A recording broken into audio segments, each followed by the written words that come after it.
Good afternoon, ladies and gentlemen. Welcome into Hoopsville. I'm your host, Dave McHugh. It is a Thursday afternoon, and we are live with the show. I know that's a little bit different. It is what it is. As they say, I'm your host, Dave McHugh. Did I mention that? And we're coming to you live from the Hoopsville studios. Thanks for joining us. Certainly appreciate it. And if you got questions for us, tweet us at D3Hoopsville or hashtag Hoopsville. You can also find us on Instagram and Threads at D3Hoopsville, although today we didn't get the Threads announcement out on the show. I apologize. We're hit or miss with that one.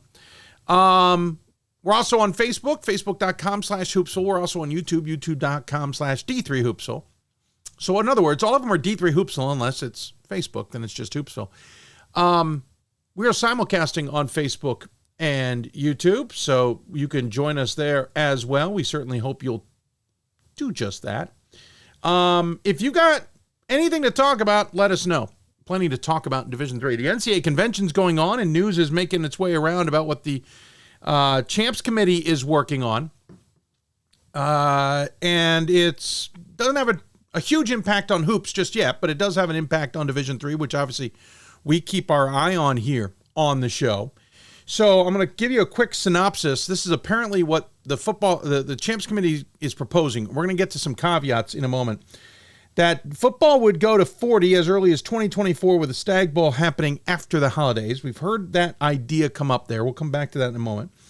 That pairwise would be added for all sports starting maybe as soon as 25-26 academic year. So in a year and a half. Again, we'll come back to that. Pool B and C would merge, allow extra flights for bracketing, and increase per diem once again. Couple of things to dive into on this, okay? I'll come back to the football in a moment. We'll go in reverse. Per diem being increased, certainly a good idea. I think something else we need to talk about, and I think we're going to have a bigger conversation on this at some point on the show. And I know it's being discussed in some other areas. I think we need to discuss this per diem per where they're located. The per diem works great if you are in a more rural setting or outside a major metropolis or even in a decent-sized city. I think the per diem probably works okay in the Baltimore area, for example. But the per diem pretty much stinks in New York City, maybe Chicago, and elsewhere where the per diem is used for the hotel costs and food. Keep that in mind. In those locations because the hotel costs and food are extremely high in those locations. So there's a lot of things we could dive into that. I'm not going to do it today. But yes, the per diem probably needs to be increased. Maybe it needs to be offset if it's going to certain locations. Keep the per diem as normal for everybody, but if it's going to a place like New York City, maybe it's increased 20%. I don't know, making up numbers. That's one idea that we need to discuss maybe about the per diem. I also think we need to discuss something about costs in general and trying to get the better costs. Again, not going to dive down that rabbit hole today. That's maybe for another show or a special show. Extra flights for bracketing. We've been saying this for a long time. I think that also goes in part by saying conference opponents don't meet the opening weekend. Sports like soccer and basketball, that would be a huge impact on things. So conference foes cannot meet the opening weekend versus just the opening round. That would have a huge impact, as we all know. Pool B and C merging. This one I understand to some degree. Remember, Division III now has a requirement when you become a member of the division from outside the division. If you're a school, say like Brandywine or Regent, who we know are entering Division III, Brandywine in the exploratory phase now, apparently, should they get out of that exploratory phase, will join the UEC next year or next academic year, later this year. Regent starting that whole process now. Maybe there'll be others that we'll learn about when that membership committee releases its latest information. The deadline is in 4 days. So you're already going to be entering a conference, so we don't really have anybody coming in kind of like Bob Jones who never found a home. That said, I think we're entering. So in that sense, I don't think we need necessarily Pool B. I get that point of view, but I would counter that by saying we are entering this or in this financial restriction time. And I think conferences are going to shrink other than those who decide to go super big like the UEC or just adjustments like John Carroll going to OAC or to the NCAC, et cetera. My point being is I think we're going to get sudden shrinkage that suddenly forces conferences below the minimum 6 and need that time to find a new home, and they may run out of time on those 2 years. Maybe I'm overthinking this. Maybe this isn't a major concern for membership in Division III, but I think Pool B has a purpose, and merging it with Pool C and removing that opportunity for at-larges, I think, is significant. So that'll be an interesting conversation moving forward. Pairwise for all sports in 25-26, again, maybe for a bigger show, but I am not getting the sense from some of the committees I'm talking to, though those are the committees that tend to do this process correctly with the current setup. And I say correctly by saying transparent, you understand their decisions, even if you disagree with their decisions, etc., versus those who make decisions on at-larges and bracketing that make zero sense or nobody understands and never are held accountable. I'm not getting the sense from them that they're convinced that pairwise is the right move here for a variety of reasons. And again, I think this might be a bigger panel for another time. My brain's been spinning for weeks on different ideas, and so I think we're going to dive into that at a later date. But again, it's not coming in the near future. Everyone was thinking this was coming next year. I shouldn't say everyone. A lot of people I talked to thought this was coming next year. It's not coming next year. At the minimum, it's coming in 2025-26. We'll see exactly if that still pans out. And then to football going to 40 as early as next football season.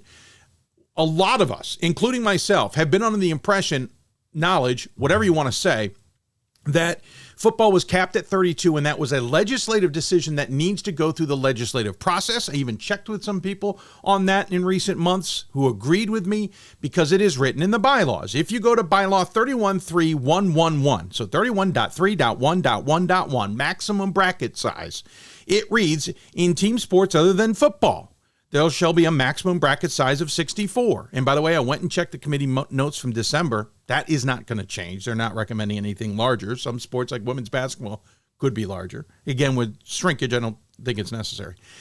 In football, there shall be a maximum bracket size of 32. That was adopted in January 9th of 2006, effective August 1st, 2006. When you read that, especially the adopted and effective parts and those dates, it reads as a legislative decision. And so that's been the impression many of us have been under.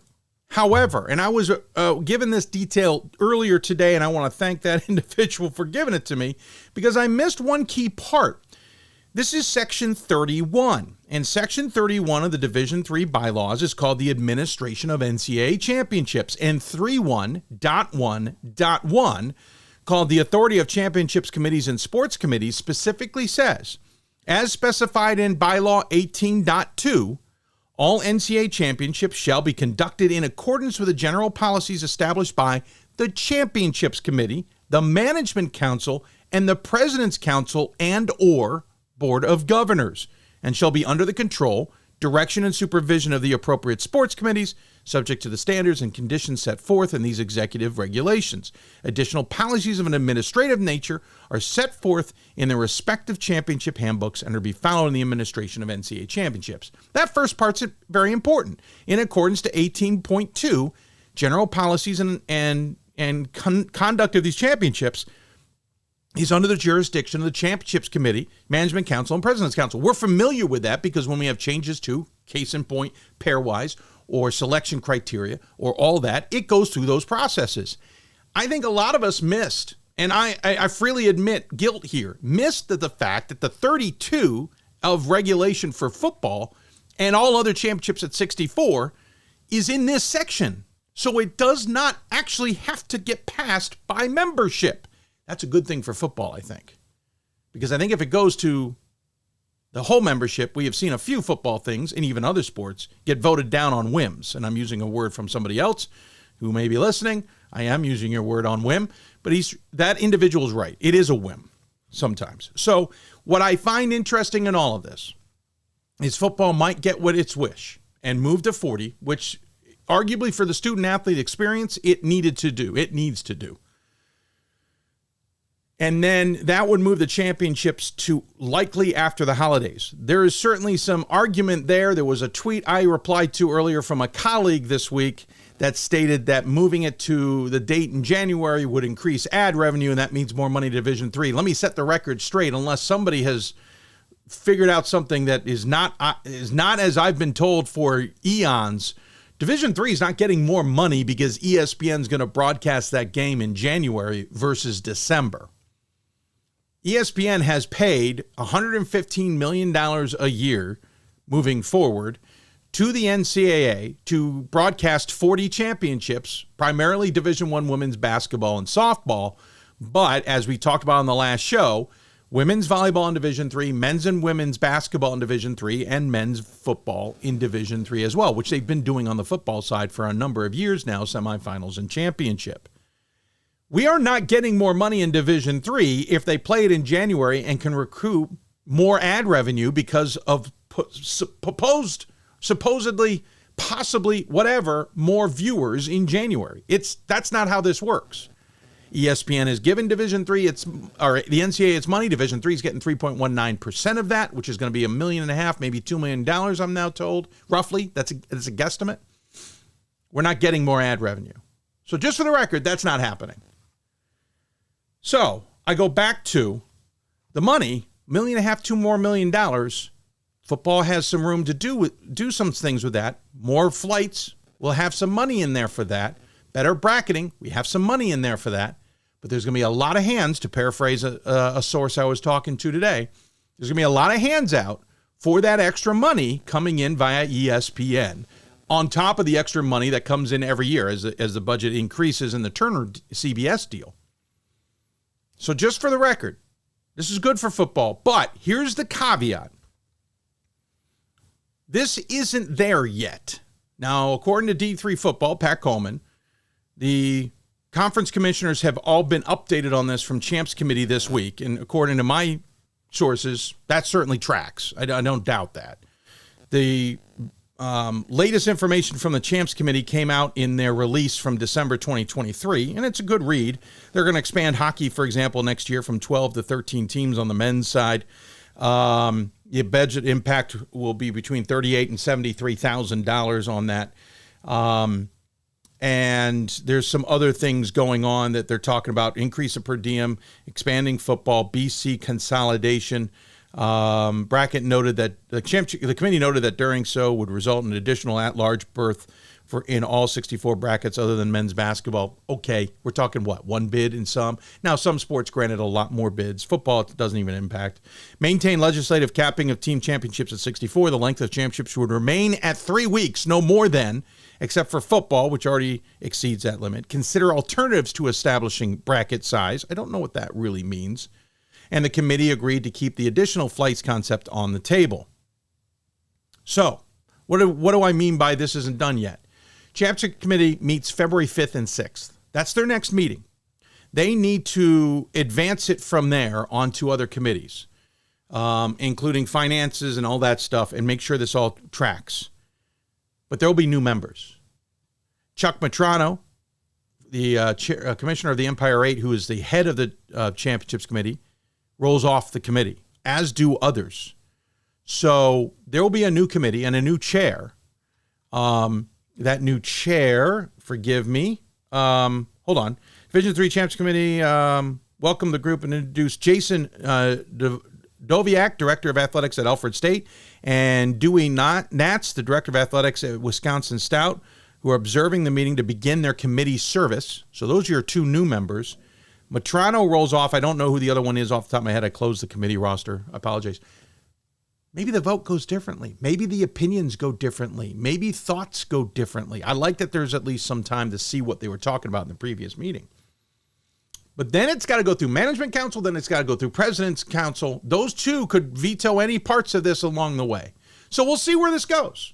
All of it passes? Maybe not. Most of it passes? Likely. We'll see. We'll keep track of it as it moves along. So already news coming out of the NCAA Convention. By the way, more of this will come out tomorrow. Tomorrow on Friday in Phoenix is the business session for Division III, essentially. I should say, rephrase that, issue session. This is where they discuss a lot of these things to the larger membership. There's always a straw poll where everybody gets a vote, everybody from every organization. So if you brought 5 people from your institution, all 5 of you get to vote in the straw poll. And this is where they kind of gauge Division III on future legislation and the like. They even gauge people on the current legislation. This is where the 10% kind of died. The 10% cut down on Division III schedules died a handful of years ago. It was kind of in this issues session time frame. There was kind of a vote on it and even some talk behind the scenes, and it got the drift that this thing was going to die badly, and so they pulled the legislation right off the floor when it went time to vote on Saturday. Then Saturday is the business session where they actually vote on the 4 proposals we talked about last show, including the possible new language for Division III's guidance, for lack of a better description. So we'll keep an eye on all of this and see where this takes us. And again, I think we're going to have a couple of spin-off shows here on Hoopsville, kind of a precursor of the bigger projects I'd like to do. And maybe we'll discuss this. I want to do one, maybe one idea. No, I'm going to keep them to myself. No, going to keep them to myself. Don't want to put the cart ahead of the horse. But we'll spin out some ideas down the road and get back to you on those. But there's your updates that we're getting out of the NCAA. Lots of updates last night. John Carroll defeated Mount Union by its largest win in the series history, and the margin of victory was closer than the game really was, and it wasn't close. Stevens Point defeated Whitewater last night as well. Elmhurst got defeated in CCIW play, so we once again will not have an undefeated team in the CCIW. And there were a lot of other crazy results, a lot of overtime games last night as well. It was a fun night in basketball. We'll try and maybe recap it at the end. Quickly ahead, because we've run out of time, let's talk about the guests who'll be on the show today. Hood's Chad Dickman will join us for the men's basketball side of things. We'll talk to the Blazers head coach about the team's 11-2 start to the season and how well they're playing in the MAC Commonwealth. Then we'll head out to St. Norbert. Gary Grzesk will join us to talk about his team's 12-3 start to the campaign. Their 3 losses to Illinois Tech, Calvin, and Dubuque, all top 25 teams. And they've got some good games coming up. We'll see how it all pans out, but he'll join us to talk about his Green Knights squad. Then we'll switch to women's basketball. We'll go to Chatham. You may not be paying attention, but they're 13-2, 9-1 in the PAC. Jeez, can't speak there. David Saur will join us to talk about his teams whose 2 losses came in the second and third games of the season. They didn't look good in those, but they've looked good since. And then we'll head to upstate New York. Vassar Brewers are 12-1. Meredith Messeris will join us. Messeris will join us. The Scranton grad in charge of the program in her first year has 1 loss to a pretty good SUNY Pulse squad. We'll talk about that in the Liberty League with her all ahead. Plus, our top 25 pundits join us on the show. We'll hear from Riley Zayas, Scott Peterson, and Gordon Mann. That's all coming up on a jam-packed mid-afternoon show. We'll take a break. When we come back, we'll get things going with Hood and Chad Dickman. You're listening to Hoopsville, presented by D3 Hoops. Back with more after this. The National Association of Basketball Coaches is the nation's premier professional development and advocacy organization for basketball coaches at every level. The NABC strives to serve as the voice for coaches on national issues while advancing the core value of leadership, service, advocacy, education, and inclusion. To learn more about the NABC and to become a member, visit NABC.com and follow the NABC on social media at NABC1927. That's NABC.com or NABC1927 on social media. I used to never really talk. Ever. I was afraid if I said something wrong, everyone would laugh at me. But then I started to play golf with Special Olympics. It helped me to find my voice. And now everyone else is speechless.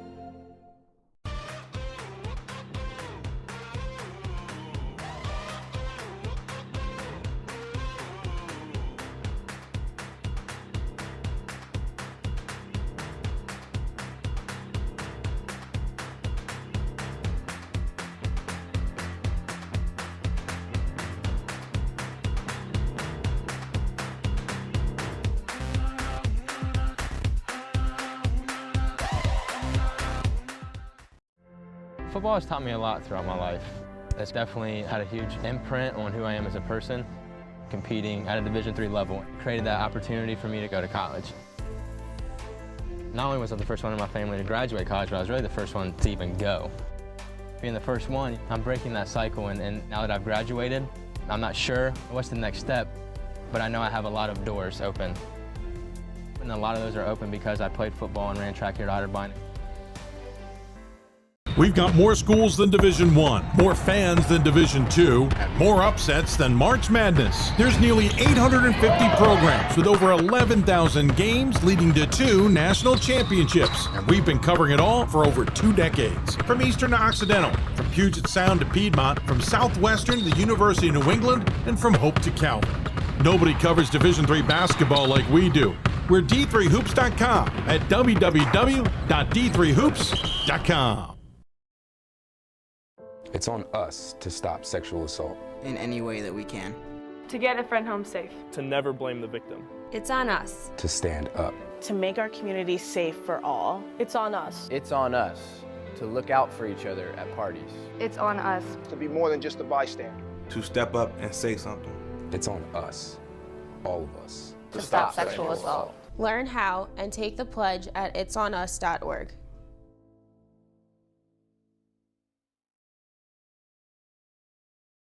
If I lose, I'll respond with respect. If I win, I'll back it up with humility. If I fail, I'll rise up with honor. It's tough for us to put it all on the line. Don't undo my hard work with poor sportsmanship.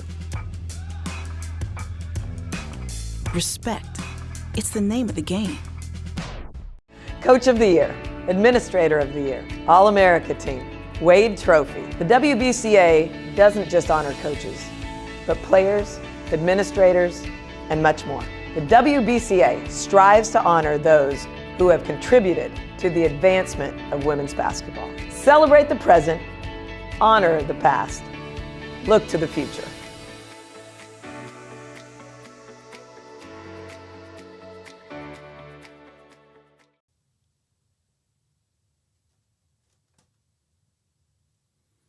Welcome back to Hoopsville, everybody. Hope you're enjoying the show. If you got any questions for us on this matinee show on a Thursday, social media and email addresses at the bottom of your screen. Forgot to mention the email at the start of the show, hoopsville at d3sports.com. Still haven't fixed that graphic. We will get around to it, I assure you. All right, so one of the teams that was brought up when we talked to the men's top 25 pundits on Monday was the Hood Blazers. Chad Dickman's squad is 11-2 on the season, 3-0 already in MAC Commonwealth play. Their one loss early in the season on the old start date of November 15th was to Mary Washington by 9. They then lost to a decent Stevens squad by 9, ironically enough, at the beginning of December. Both teams have been receiving top 25 attention. That's their only losses. Wins include Catholic, who is in top 25 conversations for sure. Cal Lutheran, who had come out to the East Coast, was a pretty good win along the way. And, of course, in conference. So let's talk about the Blazers in more detail. And to do so, it means we go to the Hoopsville Hotline. And joining us there is the head coach, Chad Dickman of Hood. Coach, welcome back to the show. You guys have been one of those consistently good teams, but maybe never eclipsing to where you want to be. It feels like maybe this might be the year. Yeah, thanks for having me, Dave.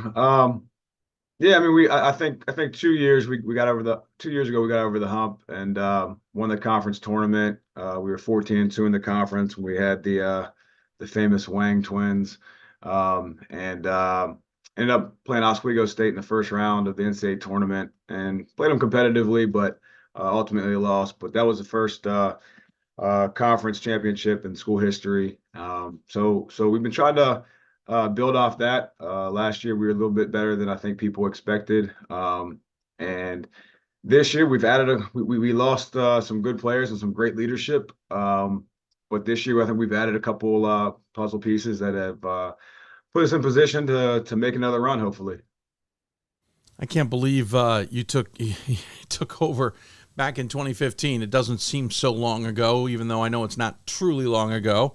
Took over for your dad, and again, kept up the tradition. Hood has always been one of those sleeper teams, and I mean that in the best respect, because I think a lot of teams, a lot of individuals overlooked you all. I remember, I think it was the first year you entered the Capital Athletic Conference. I think you were in the championship game against Hood. If it wasn't the first, it was the second year. And even in this MAC Commonwealth, I feel like you guys have always been kind of overshadowed by either a Messiah or a Stevenson or a Lev Val when they were in the conference. And in some ways, that's probably been a benefit, right? Yeah, I guess I think when I got down here in 2013, and I think we had just moved to the Commonwealth Conference the Yeah, that prior sounds year. about right. So yeah, back then I think Messiah and Stevenson were kind of kings of the hill, and the conference has kind of evolved, and you got different teams at the top every year. But yeah, I think we've been very consistent. I think we finished in the top half almost every single year. So now we're just trying to make a run at that championship annually. But yeah, it's not an easy road. As you know, there's no bad teams in the conference, so makes it a little bit tougher. You seem to have a team that's made up of what I'm finding a lot of teams. You've got that senior and graduate class that COVID has helped kind of stick around a little bit, or you've gotten some portal transfers, whatever. I don't dive into those details all that necessary, but there are 5 seniors and or graduate students. But then you've got a whole host of freshmen with sophomores and juniors certainly in between, but freshmen who seem to be learning the ropes this year. So you seem to have a bit of a balance, but also building that to continue moving forward. Yeah, we had a really nice freshman class. They're picking up stuff quick. They're learning a lot from the older guys, and definitely starting to get more comfortable with the unique style of play we utilize, and defensively, it takes a while for some guys, but I think they're pretty comfortable with it now, and a couple of the guys are really giving us good minutes right now. So that's always encouraging for the future. But we at this point, you can kind of consider them sophomores. I mean, they put enough time and work in. They have the experience. So yeah, we're gonna rely on some of those guys to give us a boost off the bench as we kind of get into the thick of conference season. Help everybody understand, what is that style? What is the mentality that you all bring to the, obviously when you play individual teams, you might make changes to adapt to what they bring. But overall, what's the style you're going to bring to a court when we come either to a game or watch it online? So we're fast paced, spread out. Everyone on the team shoots a 3 pretty well. Everyone can handle a little bit, pass a little bit. So it's an offensive style. We're really just trying to get, a lot of layups, a lot of threes, and put the defense in tough positions to make quick decisions. And, we shoot about 35 plus threes a game. And I don't think we take too many bad ones each game. So the guys do a good job on just kind of using our actions to get each other open. We're averaging 18 assists a game this year, which is phenomenal. So we're sharing the ball. And then defensively, we press the whole game. We play a lot of zone with some variations to it depending on who we're playing. But again, we do some stuff that when guys come into our program, they probably have never done before, or maybe even been taught the opposite. So it takes a little bit of time to get their feet wet and get them really comfortable with both the offense and defensive side of the ball for us. Back to the individual players, Trumaine Strickland, senior, leads the team in scoring at 11.5. You got Garrison Linton, 11 points a game. Justin Gielan? Gielan, yep. Gielan, okay. Yeah, that makes actually more sense. 10.7 points a game. Garrett Cox, 10.5. They're either juniors, seniors, graduates, and then you've got a freshman in Cullen Robinson, 5th on the team in scoring at 7.5. All of them find the boards. All of them hand out assists.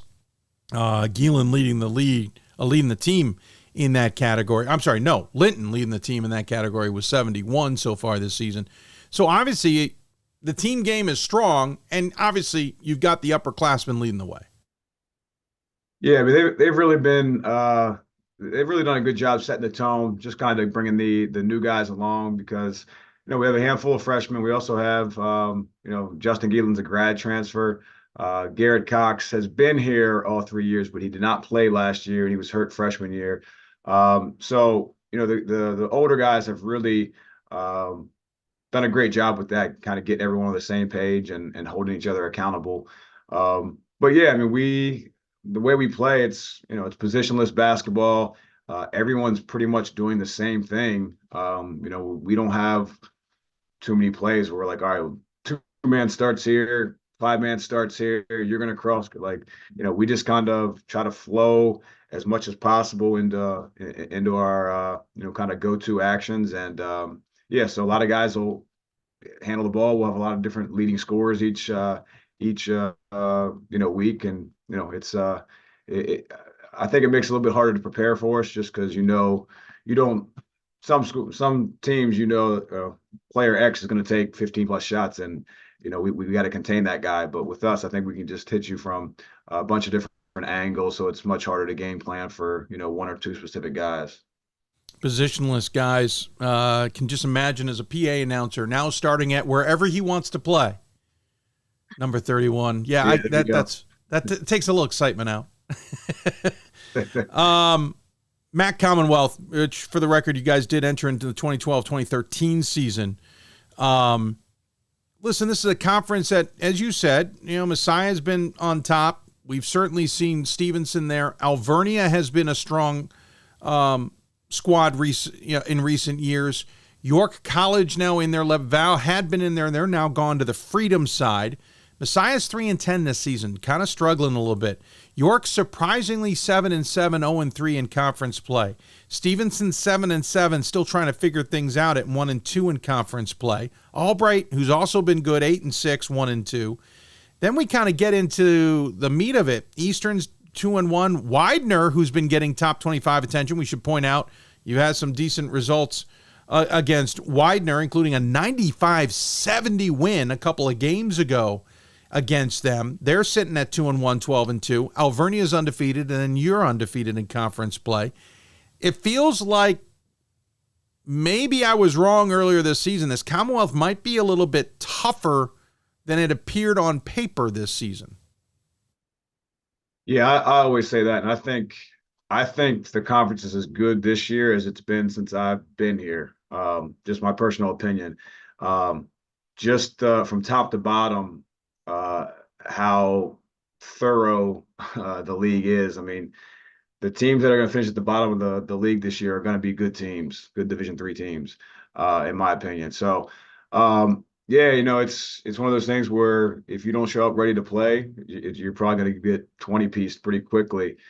So the consistency is really, really important, kind of going through our conference because, as you know, there's some conferences where you got a couple opponents where you can check off and say, all right, well, we can get back on track if we're not playing well, or thank God we got them coming up.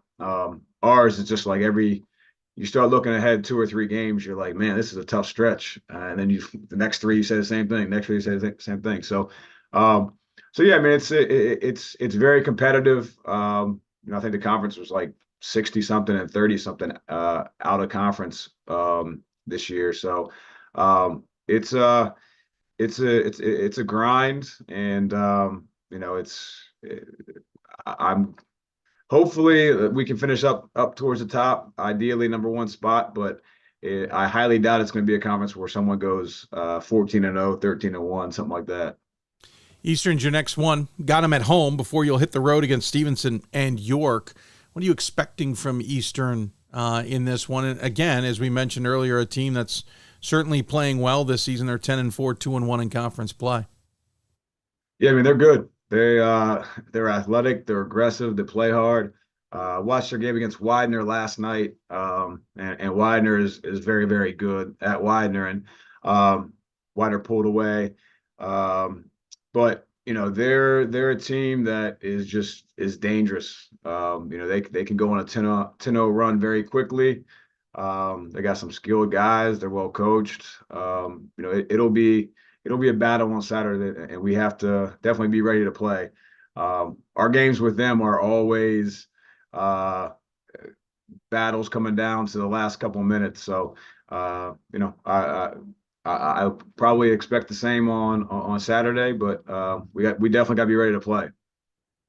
What was it about the Widener game that worked so well for you guys, winning by 25, granted at home, but you put up 95 points. When you look at what you guys score on average, that was well above at 11 from what you normally score. So what was it about Widener game that you guys had worked so well against what seems like a pretty good Pride squad? Yeah, we told the guys to make their threes, and they shot 58% from three. So that was a helpful factor to the game. We really shot it well, and we really defended well. The Widener and us have had battles as well. I mean, 2 years ago we swept them 3 games. Last year they swept us 3 games and ended our season. So our guys were ready for that game. Our older guy, all our returning guys, I'm sure kind of had that game circled on their calendars, and we came up right from the get-go, and the guys were locked in. So they didn't have the best shooting night, which helped, and we were kind of that was the first game that we had in a while where we really shot the three well, because we'd only been shooting, I think we were at 29-30% as a team up to that game, and since then I think we're shooting just under 50% in the 3 games in conference from three. So hopefully we can keep that up. But yeah, no doubt that when we make threes, we're a whole different team. But I think we're good enough this year on the defensive and rebounding end, where if we're not hitting our shots, we're still going to be in the game. And I think you can look at the first half of our season and see that. And this conference being the way it is now, a little bit smaller than it's been in a number of years, you're playing all your games in the second half. You didn't have any first half conference games. Widener's coach telling us how he was enjoying that. I'm assuming you are. It's allowed you to play a few more teams out of conference. Yeah, this is the first year we've done it, and I like it. It seems a little strange when you're kind of like just jumping into a random conference game around Thanksgiving, and you're still, most of the teams are still trying to figure some things out. So I think we used to play 3 before finals week. So if you don't put things together early, you could be you dig yourself a pretty big hole. So if I had a choice, I would definitely keep it the way it is. It helps out. It gives you a lot more flexibility in the preseason because we have to schedule 2 extra out of season conference games now, or I'm sorry, out of conference games now. So that those dates opening up help us as well. Hey, Chad, I appreciate the insight. Fascinating. You guys are playing so well. That Widener game. Listen, before that, I was certainly keeping an eye on you, but that Widener game, I think, really brought a lot of attention to you, all of you. Quick question before I let you go. Not ranked. Does that really matter to all of you guys, or is this all about just getting the job done on each night and just winning the conference? Yeah, I think both. I mean, obviously, in the long run, in the grand scheme of things, we just gotta take it day by day and handle business, and everything else will take care of itself. But I'd be lying if I said that the top 25 stuff wasn't a little bit important to our guys, because that's something that we've had as a goal, is to get ourselves in the national conversation every year.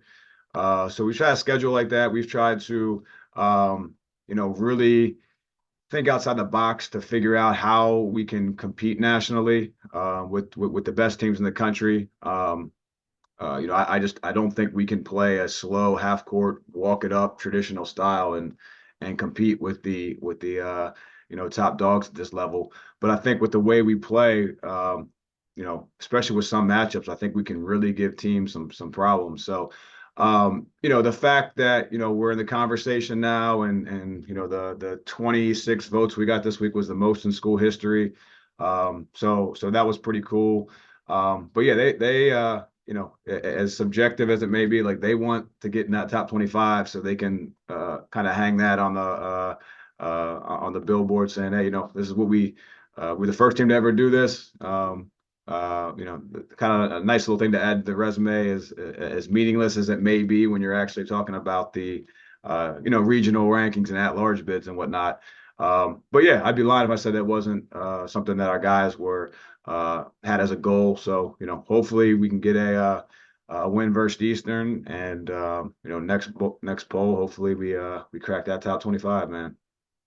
Well, I no matter what happens, tremendous season. Looking forward to seeing how it all plays out from here and how you all can do the rest of the way, especially in a tough Commonwealth. As always, though, Chad, before we let you go, we always give the coach the final word. Any final thoughts you want to share with those tuned in?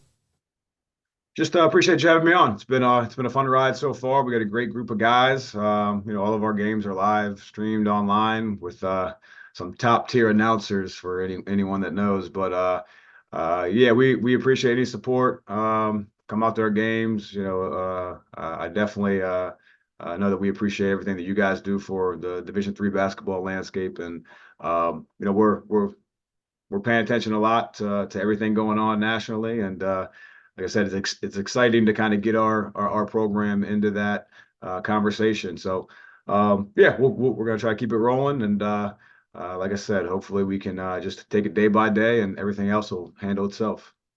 Hey, well, I appreciate your time. Thanks so much for joining us. Take care of yourself, and good luck the rest of the way. Thanks, Dave. Appreciate it, man. Absolutely. Chad Dickman joining us here on the Hoopsville Hotline. Appreciate his time. And an insight on the Blazers, who are a pretty good squad. That's a good conference race. Again, beginning of the season, I didn't think, after I saw Messiah and Stevenson and some others, I didn't think that race was going to be all that competitive this year. I think I definitely didn't read into that right. We'll take a break. When we come back, we'll talk St. Norbert men's basketball, another good team, not ranked at this moment. I'm sure some people think they should be. We'll talk about the Green Knights coming up on Hoopsville. For the love of the game. But for those of us who are Division III student athletes, it's more than that, a lot more. Sure, the game is important, but as we work so hard to build both mind and body, it's more about team. That is why NCAA Division III teamed up with Special Olympics, and in giving the gift of sport to those for whom it seemed an impossible dream, we are working to make this a better world. Help us keep that dream alive. You can make a difference. We are the coaches of women's basketball. We are leaders and teachers, dreamers and winners. We are professionals who conduct ourselves ethically and with integrity. We place the education, safety, and well-being of the athletes we coach above all else, and teach them the fundamental values they need to succeed in life. We are coaches united for the good of our game and those who play it. We are the WBCA.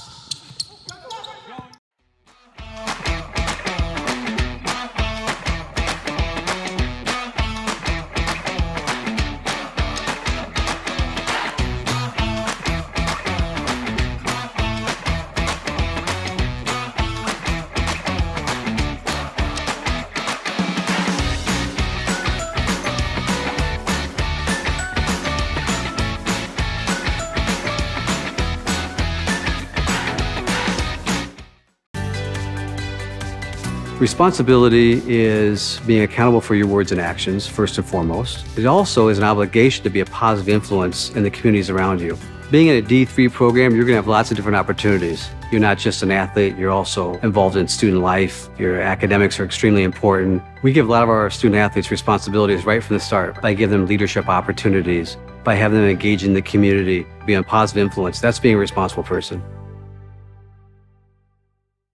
There are over 480,000 college athletes. Only 2% would go pro. That means over 470,000 will not get a shoe contract. No autographs. No private jets. No fan clubs. No Hall of Fame inductions. Instead, they will walk away with something much more valuable.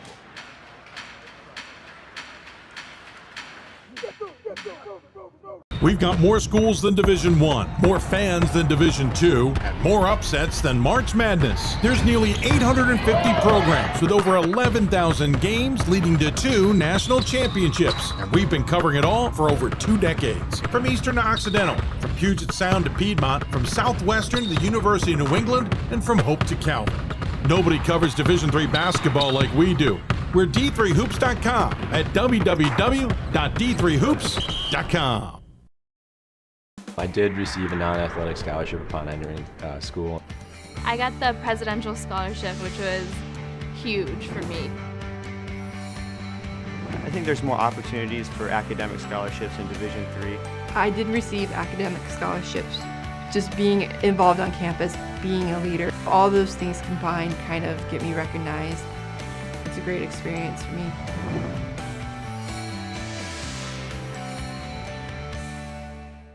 The National Association of Basketball Coaches is the nation's premier professional development and advocacy organization for basketball coaches at every level. The NABC strives to serve as the voice for coaches on national issues while advancing the core value of leadership, service, advocacy, education, and inclusion. To learn more about the NABC and to become a member, visit nabc.com and follow the NABC on social media at NABC 1927. That's nabc.com or NABC 1927 on social media.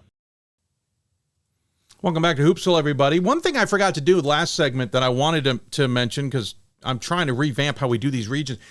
We now on the show, we're into January, we'll split up the regions. I'm doing the regions a little different this year. So on today's show, we're talking to Region 5, we're talking to Region 8/9, and Region 3/4. It's not perfect. We're still honing it out. But while we have those regions, we want to talk about those regions. So if you go back to the last region we were talking about in Region 5, you've got the MAC Commonwealth. You've got the, used to have the CSAC. Now you have the AEC, you have the Landmark, and the Centennial. So real quick, again, the MAC Commonwealth, Hood's on top in a tie with Alvernia at 3-0. Good teams playing pretty well. And the AEC, Marymount's on top of that conference, but the conference is not standing out. Marymount's 8-6, Gwinnett Mercy's 9-7, Cabrini's 5-10, and Newman's 4-2. Yet they all have winning records in the conference so far. It's a conference race. They'll get an AQ, but it's not going to get much more than that. Landmark Conference certainly fun to watch. Susquehanna's undefeated at 6-0, though they're 9-4 outside or overall. Catholic 6-1, 12-2, playing really good basketball. Just beat Drew, who's now 5-1, 12-1. Overall, Wilkes is snuck in, is playing pretty good basketball as well. That's a fun one. By the way, quick note, Landmark on Sunday will be at the Palestra to play a bunch of games in men's and women's basketball. Obviously, not everybody from the conference can play in that, but as a result, some games are being played on Friday to accommodate those who are playing on Sunday to have the day off before they play Sunday. So just keep an eye on the Landmark. And then the Centennial Conference. This is a bonkers race right now. Franklin Marshall, Gettysburg, Johns Hopkins, and Swarthmore, all 5-1. Hopkins had to come from behind against a tough McDaniel squad to stay in that race. Gettysburg absolutely blew the doors off of Haverford on, when was that? I just called the game. Tuesday.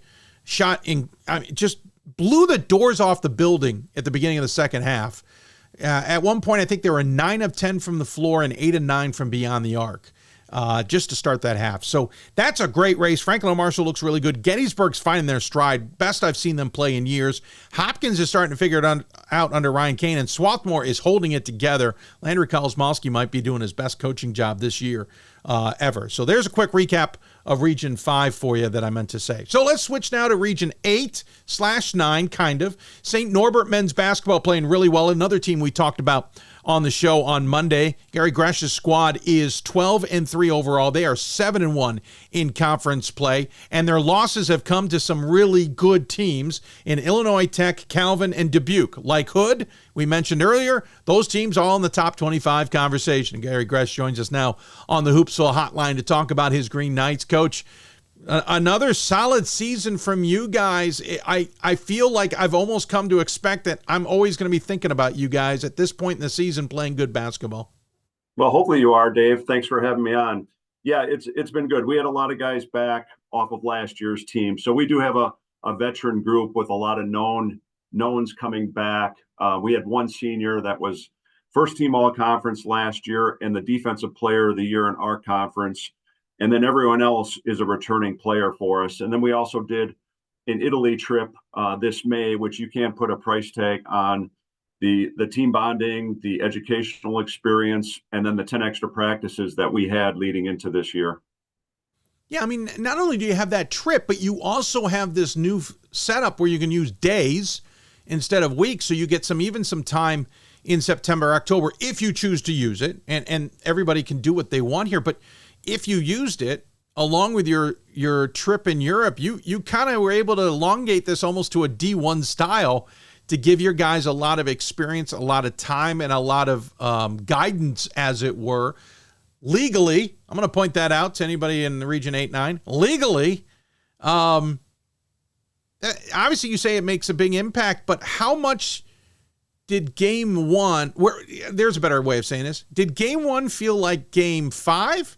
Did it feel like game 10? Where was that gauge of what it felt like this season versus how game 1 normally feels? Yeah.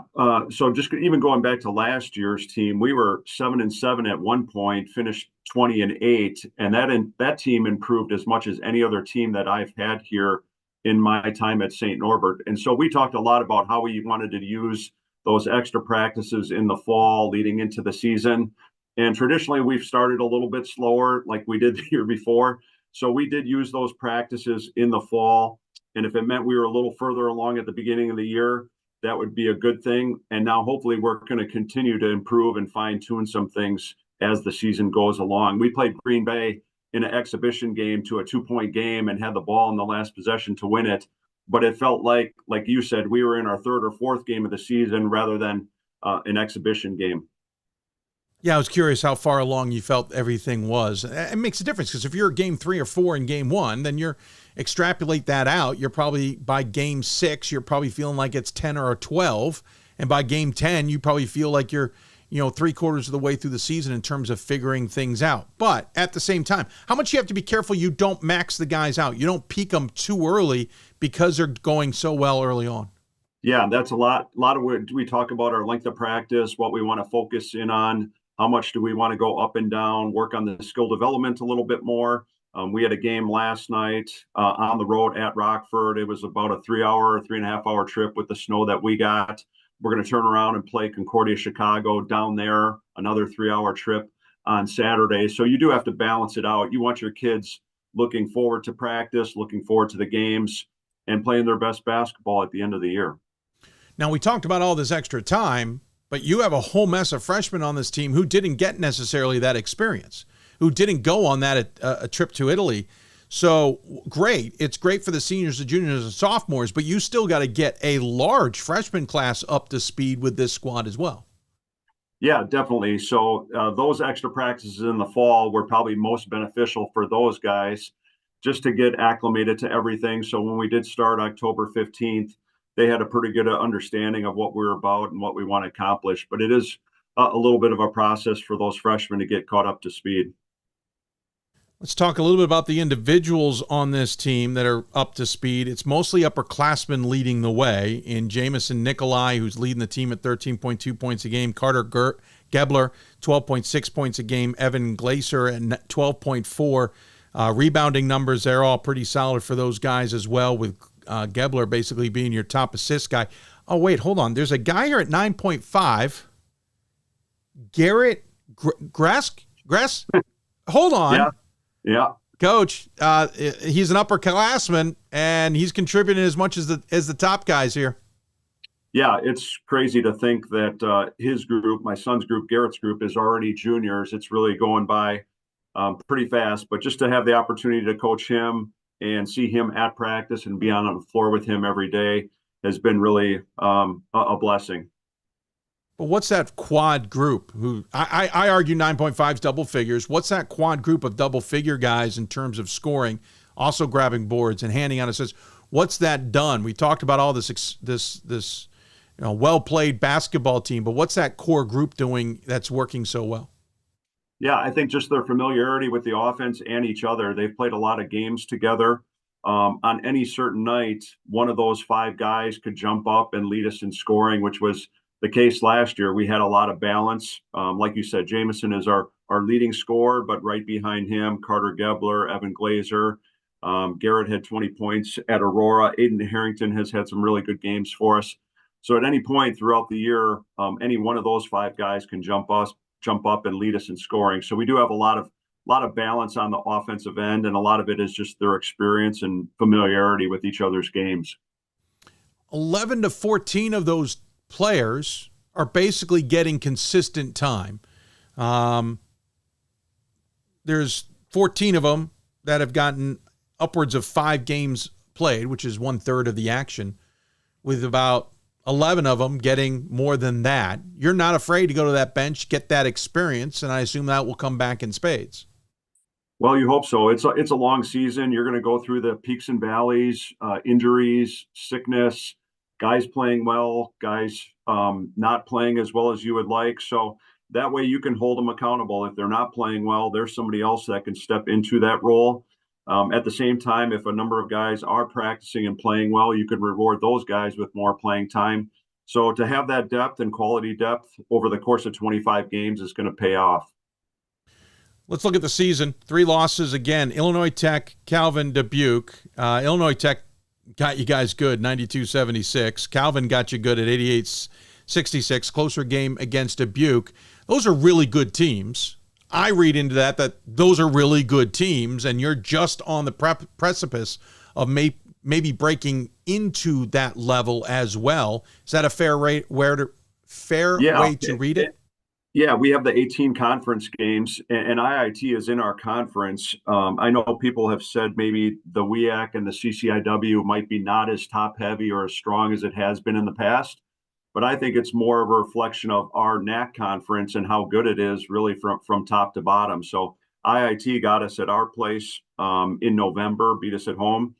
And then with the non-conference games, we really want to test ourselves with those 7 non-conference games and play quality opponents, and that's how you learn what you need work on. Yeah, we should point out you do have wins. I'm fine. Not enough coffee. You have had wins over Ripon to start the season in overtime, Eau Claire, and other teams that have certainly, Aurora's gotten people's attention in the past. You got to win over Oshkosh, 59-57. You got to win over a pretty tough Olivet squad. I think they fly a bit under the radar as well. Along with conference wins, too. This conference is kind of interesting because Wisconsin Lutheran's at the top right now, tied with you guys at 7-1. Aurora and Benedictine are a couple games back. We always know Benedictine's pretty good. This is a conference that I think maybe as the NACC, one you've been in for a few years now, we're all trying to figure out, and you guys have a lot of games to play to figure it out yourself. Well, not that many. We're down to 10 now. Oh, that's true. We have 6 on the road and 4 at home. So I think the standings are going to sort themselves out here in the next couple of weeks. But it is all kind of lumped together. And I do think it's really the quality of our league from top to bottom that is a little bit underrated on the national scene. So ahead of you got Concordia, Chicago, and then Concordia, Wisconsin. Is that correct? Do I have this right? And then Illinois Tech? Yep. So you obviously don't want to be looking ahead to 9 days because these 2 Concordias will be happy to knock you off, and both of them have had moments in the past where they've been pretty good. How do you keep the guys from looking at iTech and keeping their eyes on the Concordias? Yeah, I think it's just the veteran group, guys that have been through it. They're experienced what they went through last year. I know last year when we were 7-7 and about 500 in the league, every game was almost like a playoff mode. If we wanted to keep pace with the teams in front of us and Wisconsin Lutheran to have a share of it, last year's team was in playoff mode the second half of the season. And we did go on that run, ended up tying for the conference championship with Wisconsin Lutheran last year. So all those guys that you mentioned have been through it in previous years. So I think they understand the importance of each and every game. Obviously a lot to play for. We're sitting here on January 11th. The season's going to end at the end of February with a conference tournament. You got to play every game one at a time. But do you guys have you gotten already to some of the goals you've wanted to achieve, and are the bigger goals achievable? Yeah, I think our seniors and captains have talked about winning a conference championship. Our league moved into an 8-team conference tournament from a 6-team. So I think your goals initially, you want to be in that top 8. So we've positioned ourselves pretty well with how we've started our conference at 7-1. And then those seniors want to play in the conference tournament and have a chance to host it at home. And if you want to do it at home, you have to win the conference regular season. So those big goals are still in front of them. But it's my job to keep them focused on practice each and every day. So we're getting better and playing our best basketball at the end of the year like we did last year. No, fair point. I mean, your finish to last season certainly was strong, as you pointed out, and something I think many of us, or at least I, don't fully appreciate how that can spur in and drive the team into the next season, especially with the Italian tour and everything else in there that help with that. Not to distract from the season now, but I'm kind of curious. You've been there 17 years now, I believe. Yep. And your name always seems to pop up when there's an interesting opening, whether in Division III, Division II, or even Division I in that general region. Whether you wanted to or not, you may have absolutely zero interest in a gig, and your name is thrown out there, and maybe you're trying to get that gig. I don't know, but what's it like to have that kind of recognition for the program that you've built at St. Norbert, that when a pretty solid job, including one at your alma mater, opens, that your name gets thrown out there, whether it's accurate or not? Yeah, it's very flattering to hear your name talked about or being considered for some of those positions. A lot of time you see the flip side of it, where coaches are getting let go because they aren't competitive or have their teams playing up to the standards that is expected of them. So to have your name thrown out there, I think it is a compliment and a testament to our program. At the same time, I look at it as I'm fortunate to have the guys on the team that I'm coaching right now. I really love this group.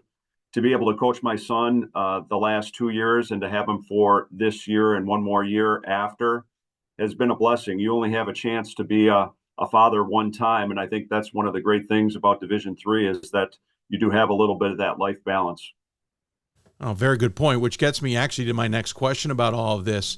You feel very much at home in St. Norbert. You feel very much at home in Division III. I can't imagine you take another job while your son is still on the team, but is this where you want to be, or do those other jobs get enticing sometimes that maybe a new pasture or a new idea or a new place wouldn't be the end of the world? And I'm not trying to take anything away from St. Norbert, but we've seen this from some coaches who've had some long tenures. They decide to just change the look a little. Yeah, at some point, you kind of wonder what it would be like to test yourself at what is perceived to be the highest level, Division I, Division II.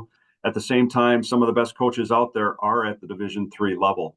And I'd also add, I think I'm appreciated and wanted here at St. Norbert, and that's a great feeling to be in. So I'm 50 years old. I see myself finishing my career here at St. Norbert as long as they'll have me.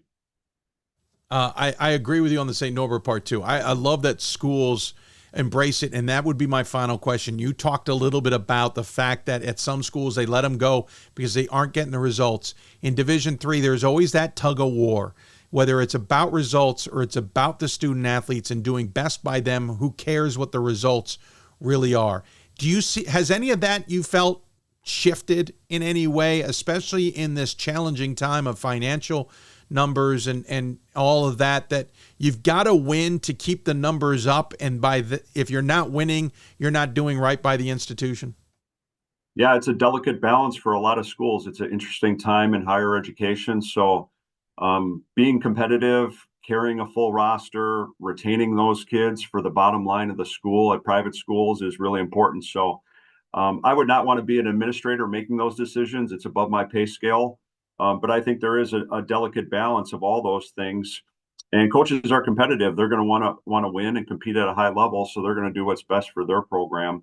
I'd add the other thing, Dave, in Division I, you see it now. It is such a business with the NIL, the transfer portal. I see us as a true program, not just building a team 1 year or maybe every other year. Hopefully we've built a true program that has sustained success over a number of years. And you really do that with 4-year guys, not the NILs, not the transfer portals. So we've been pretty fortunate that way. Well said. I agree with you entirely. Very well said. Hey, Gary, appreciate the time. Took enough of it. Appreciate your insight on the Green Knights and yourself. As always, we give the guests the final word. Any final thoughts you want to share with those tuned in? No, Dave, thanks for having me on, and thanks for everything you do in Division III. Thank you, Gary. I appreciate it. A lot easier to do all this when people like yourself are willing to come on, especially in the middle of the afternoon. Take care of yourself. Enjoy the weather, and we'll look forward to catching up with you down the road. Thanks, Dave. Gary Grzesk joining us here on the Hoopsville Hotline. Again, his team will be taking on Concordia's up next on the road and at home. Concordia Chicago on the road, at home against Concordia Wisconsin, then on the road against Illinois Tech and MSOE. Those are the next 4 on the docket. Real quick, let's switch gears and talk about the rest of the Region 8. We'll start with the Heartland Conference. Transylvania men are on top of that, 11-3. Anderson men, who had been in the running are 5-2 in conference play, 10-4 overall. They're in a four-way tie with Hanover, Manchester, and Franklin all at 5-2. Just quickly looking at the results most recently in that conference coming out of the January 10th games. Rose-Hulman over Earlham. Manchester got Anderson. Transylvania put up 108 in a dandy of a game with Hanover in double overtime. They beat them 108-102. That's how they're number one in the conference. Franklin got past Mount St. Joseph in a tight game, and Bluffton got past Defiance 80-77. Bluffton's at Hanover coming up on Saturday. Transylvania's at Rose-Hulman, Mount Joseph at Anderson, Manchester at Earlham, Franklin at Defiance. Should be a good one to watch. CCIW, we talked about it earlier. Elmer's taking its first loss of the season. They're now in a three-way tie with Carthage and Illinois Wesleyan. Elmer's is 13-2 overall. Carthage 11-4. Illinois Wesleyan, the Titans are kind of a funky bunch. 9-6 on the season, but they're 5-1 in conference play. Worth watching the Titans to see how this is moving forward. I'm not sure what to make of Illinois Wesleyan. North Central, by the way, is 3-4 in conference play, but they're 5-11 overall. And then you got Carroll, Milliken, Augustana, Wheaton, all 2-4 with North Park 2-5. Kind of a odd up and down CCIW. Real quick, when you look at the latest results, we told you Elmer's lost. That ended their unbeaten streak. They lost 86-83. Carroll. That was coming down the final seconds. Carroll chose not to foul, leading by 3. That was an interesting moment to watch. Illinois Wesleyan got all over Milliken, 72-50. 84-77 was the win by North Park over North Central, and Carthage got past Wheaton, 75-58. That was Wednesday's scores. Quickly, to the NACC, St. Norbert, we talked about 12-3. They're tied with Wisconsin Lutheran at 7-1 in conference play. Both of them are 12-3.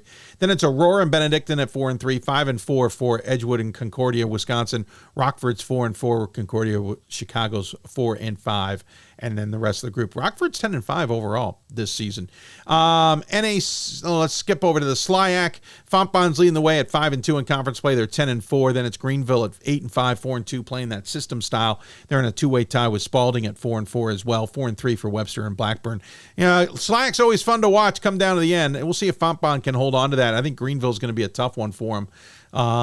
Because, you know, Greenville always makes it difficult for everybody. There was only 2 games, by the way, on Wednesday. Webster beat Blackburn, and Fontbonne lost to Eureka. So, interesting to watch that all play out. We'll take another break. When we come back, we'll switch to women's basketball. We'll head out to Pittsburgh, talk to the Chatham women's basketball team. The Cougars are having a heck of a season, giving W&J a bit of a run for it in the PAC. We'll talk to the Cougars when we come back on Hoopsville.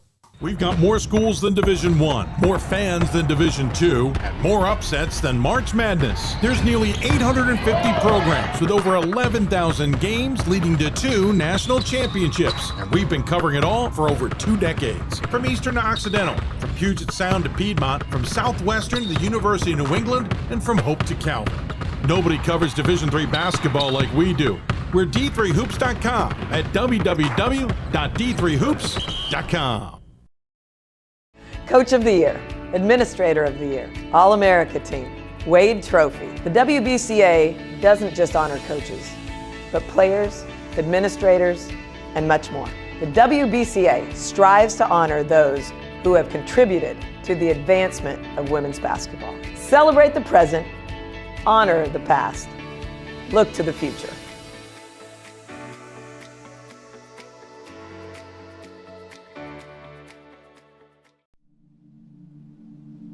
I used to never really talk.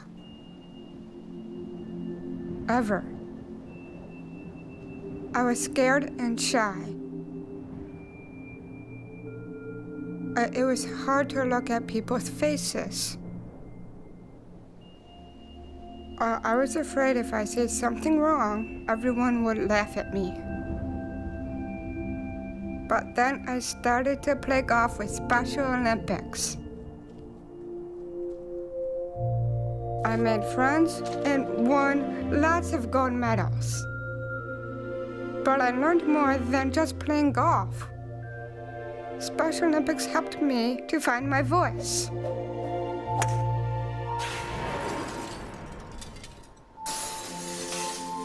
And now everyone else is speechless. Division III allows you to give yourself to other things. having that free time allows me to pursue the things that I want to pursue. Division III athletics affords students the opportunity to, engage in the other interests in their campus and in their lives outside of that sport. It allows you to just be able to do everything you want to do. I wouldn't change it for the world.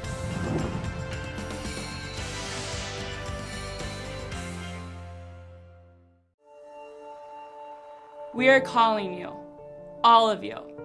We are calling all Division III schools to join our cause. It's on us to start the change. It's on us to be the change. It's on us. It's on Division III. It's on all of us to stop sexual assault.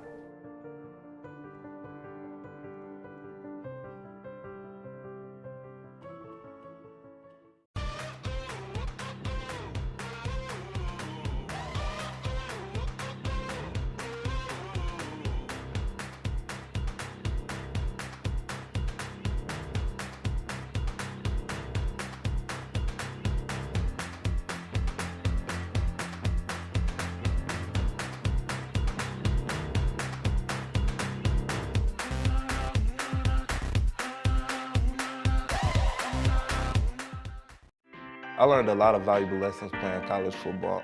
I never thought about the health benefits of exercise until I actually started to talk to coaches in college. It's not only just for performance, it's for life. My coaches instilled the importance of well-being, not only building up strength, mental health, getting enough sleep, eating properly is all what it is to be healthy. I decided that I want to go into personal trainer and share my knowledge that I obtained in college about physical and mental well-being. Welcome back to Hoopsville, everybody. As we continue to roll along on this matinee show, if you want to contact us, you can email us, hoopsville@d3sports.com. You can join us on social media at D3Hoopsville for pretty much all of them but Facebook. Facebook, just take off the D3. We're Hoopsville. And on YouTube, youtube.com/D3Hoopsville. We're live simulcasting on those other two. I keep checking in to see if anybody's interacting with us, but so far you were all just enjoying the show, and I certainly appreciate that. Thanks for doing so. Or you may be enjoying it on your big screen through the Team One Sports app. Appreciate that as well. Let's jump into Region 7 on the women's side now, and we'll start with the MIAA. Hope is on top at 14-1. Shocker, right? They're 6-0 in conference play. Trine's right behind them, 11-4 overall. Strange result against Gettysburg back during the holiday break. They only put up 38 points against the Bullets. But they're 5-1 in conference play. That's the most important part. Calvin's sitting right behind at 5-2 in conference play, 7-5 overall. Then there's a bit of a drop in terms of overall record. Alma's 3-3, but 7-8 overall. 3-3 for Olivet as well, 6-9 overall. And Albion's 3-4, 9-7 overall. Again, as it has been for a number of years, it's the Hope Trine show, and Calvin's trying to play nice in this conference as well. So we'll see how that all plays out. Got to figure Hope's a favorite the rest of the way, but there's a lot to play for. Jumping into the Allegheny Mountain Conference, La Roche is on top, undefeated in conference play, 10-4 overall. Penn State, Barron, and Altoona come up second and third at 6-1, 5-2. Pitts Greensburg's at 4-3. And then the rest are below 500 in terms of conference action and overall. Greensburg, though, 6-8 as well. La Roche, chance to once again win this conference if they can hold on. In the OAC, that's a good race. Baldwin Wallace, I think, might be better than we all thought they were going to be this year. 11-3 overall, 7-0 in conference action, though some would maybe argue they're not playing the strongest schedule this season as they have. They do have a double overtime loss to Oberlin. They also lost by 2 to Trine, and they lost by 13, which everybody has, to Rhode Island. I think that tells us that Baldwin Wallace is a really good team this year. Ohio Northern, we sought out the D3Hoops.com Classics, 8-5, 6-1 in conference play. They're pretty good, though not. We'll see how they can compete with Baldwin Wallace. Capitals 10-4, 5-2 overall. This is going to be a fun race in the OAC on the women's side and the men's side, because John Carroll and Marietta women, while not as strong as they have been in the past, are still tough teams as well. And then you join into the PAC. Chatham's on top in a tie with Washington and Jefferson. 9-1 overall. They're both 13-2 this season. We expect that out of the Presidents at WNJ. Maybe not out of the Cougars of Chatham. Real quick, Bethany's at 7-3 in conference play, and then Westminster, PA, and Grove City, both 6-4, and Geneva, 6-5. But the race between Chatham and W&J certainly caught my attention, and as a result, we turn our Hoopsville Hotline on the Cougars. David Saur, the head coach of the Cougars, joins us here now, and present live on the show. First and foremost, congratulations. You guys are your ladies team playing extremely well for a program that won 18 games. I think a program high last year, coming off of a 17-10 campaign the year before that. Since COVID, you have really kind of turned the corner with this program. Absolutely. It's been a steady climb. And, this year returning everybody from last year's roster and being able to add some key pieces as well to add to the depth that we have. And, it's been a fun ride here, and it's going to be a fun finish here in the second half of conference play. The Chatham men's team certainly made a splash a couple of years after they were created. We have to remind everybody, Chatham used to be an all-women's school, went co-ed. The men's program made a splash, making the NCAA tournament just a few years after its inception, while the women's program didn't seem to gain much traction. Did the men's success and you coming in and taking over, did that all kind of coalesce to kind of jumpstart the women's program? Be honest, I think you just look at the the schedules and what have you. Yeah, it kind of did. It kind of did all kind of happen at once. Both you can't go wrong by saying Dave when you're talking about the men's or women's coach at Chatham, but both of us came in together, and programs have kind of steadily risen here and really starting to compete at a high level. Nothing against the women's program. Usually when a school goes co-ed, there's a huge push, and we're seeing it at Notre Dame of Maryland, a huge push to get men on campus. As a result, the coaches kind of have a little bit of more free reign. And I'm using that very generically because every school is different on what reign they're giving. And so it's maybe not a surprise that the men's program kind of gets a jolt, whereas the women's program's been out there. People know about it, and they've already made decisions on it. You probably had a little bit more hard work, I would assume, getting the recruits you wanted in to kind of turn the program in the right direction. You hit the nail on the head, actually. I think that is absolutely the case. I think the perception has kind of already been built when you come in. A program that, historically was, last few years before we got here, 20 lost seasons and what have you. So it was hard to get, as we like to call it, the 5-star D3 talent in our region. So we had to go out of region. We had to add, transfer portal and do some different things. And now we're finally starting getting that traction with those local high-level players. But you're absolutely right. It took some creativity, especially in recruiting, to kind of get it jump-started, and things are moving forward. Just based on academic year information on the roster, this is an interesting team. You have one senior/graduate student in Caitlin Fertig.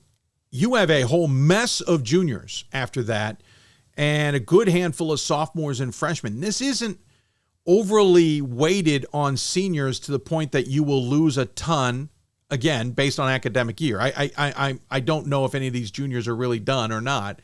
But this feels, and I'm not trying to look too far ahead, but it does feel like what you're doing this year is going to have benefits next year and beyond as well.